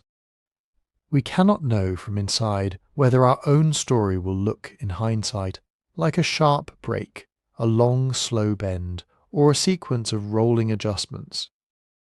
We can, however, notice the recurring pattern: complexity, dependence, shock, simplification, selective rebuilding. We can recognize that we are not spectators to that pattern, but participants. And we can start to look in the quiet places of our own lives and communities for the thread that might carry through any future reset, however it unfolds. That thread is not a particular empire or technology. It is not Rome or bronze or microchips. It is something simpler and quieter. If we strip the pattern down to its bones, it looks like this. Humans build dense webs of dependence. Shocks test those webs and reveal the hidden weak points. The web partially tears. People fall back to smaller, simpler arrangements. Then, from those smaller bases, they begin weaving again. Complexity, dependence, shock, simplification, selective rebuilding. The pieces change each time, the language, the tools, the gods, the borders, but that rhythm keeps repeating. And what moves through all those rises and falls is us. Not the same individuals, not even the same cultures in any strict sense, but the same animal slowly learning what works and what breaks. When a city empties, its story does not end. It becomes a quarry for the next builders. Stones are carried away to new walls, new houses, new shrines. Ideas travel the same way. Techniques for farming, for healing, for organizing people. Myths about floods and golden ages. Intuitions about fairness, and about what happens when leaders take too much. They get chipped, rearranged, and fit into new structures. But they are still there. This is the part of the pattern that is easy to miss when we fixate on collapse, continuity. Even in the worst downturns we know about, there were people getting up in the morning, tending fields, teaching children, repairing tools, telling stories by firelight. There were apprentices learning skills from older hands. There were quiet acts of care, herbs passed down, songs remembered, corners of old scripts preserved because someone thought they were beautiful or important. Over and over, it is those small distributed habits that let cultures remix instead of vanish. A scribe copying a text he barely understands in a monastery, 1,000 years after Rome, a villager in Cambodia planting rice in fields first laid out under Angkor's kings, a family in the Yucatan keeping a ritual calendar whose roots go back to the classic Maya. None of them were saving civilization in the way stories like to frame it. They were just continuing, and that continuation is the real through line. You can think of it as resilience, but not the heroic, cinematic kind. More like the way grass pushes up through cracked stone. Patient, persistent, never exactly what it was before, but recognizably alive. From one reset to the next, 3 things keep resurfacing. People adapt, given almost any new condition. Climate, technology, political order, humans experiment. They try different crops, different alliances, different rituals. Some work, some fail, and the survivors keep the working pieces. Cultures remix. Old stories are retold with new characters. Old laws are softened or hardened to fit new economies. Gods migrate, merge, and change jobs. Scripts borrow letters from neighbours. What looks like a new civilization is often a braid of very old strands. Knowledge can be rebuilt, even when archives burn and techniques are forgotten in one place. Fragments survive elsewhere. Rice terraces, star lore, navigation tricks, metalworking methods, healing practices, scattered across languages and lineages, but still accessible to rediscovery. We see this in the historical record. Things thought lost show up again centuries later, sometimes independently reinvented, sometimes clearly borrowed from a surviving pocket. It does not mean loss is harmless. Whole libraries have disappeared. Whole art forms, languages, and ways of seeing the world have gone quiet. But even after severe pruning, the tree grows new branches. From where we stand, that can be a calming thought. We are deeply entangled in our own fragile systems, but we are also carriers of something older than any empire, the human capacity to notice, to learn, to cooperate, to remember and reimagine. If you zoom out far enough, every reset becomes less a terminal crash and more a change of phase. Ice to water, water to vapor, structure break, new structure. The question that comes to us in the soft hours of the night is not, will civilization end in some absolute sense? It is, what kind of memory will we hand forward through whatever resets come? Memory here is not just facts in books or files on servers. It is also habits of mind. Do we teach our children that problems are solved alone or together? Do we model curiosity about the past and the future, or only anxiety? Do we treat the world as a mine to be emptied, or a garden to be tended and handed on? Stewardship lives in those choices. We may not control the big shocks, volcanoes, pandemics, economic cascades, but we have some say over the quiet thread, how we treat knowledge, how we treat each other, how we treat the living world that ultimately feeds every system we build. Every time someone repairs instead of discarding, shares instead of hoarding, teaches instead of gatekeeping, they are putting a bit more strength into that thread. Every time someone writes down a story, records a technique, passes on a song or a recipe or a way of interpreting the sky, they are adding another stitch.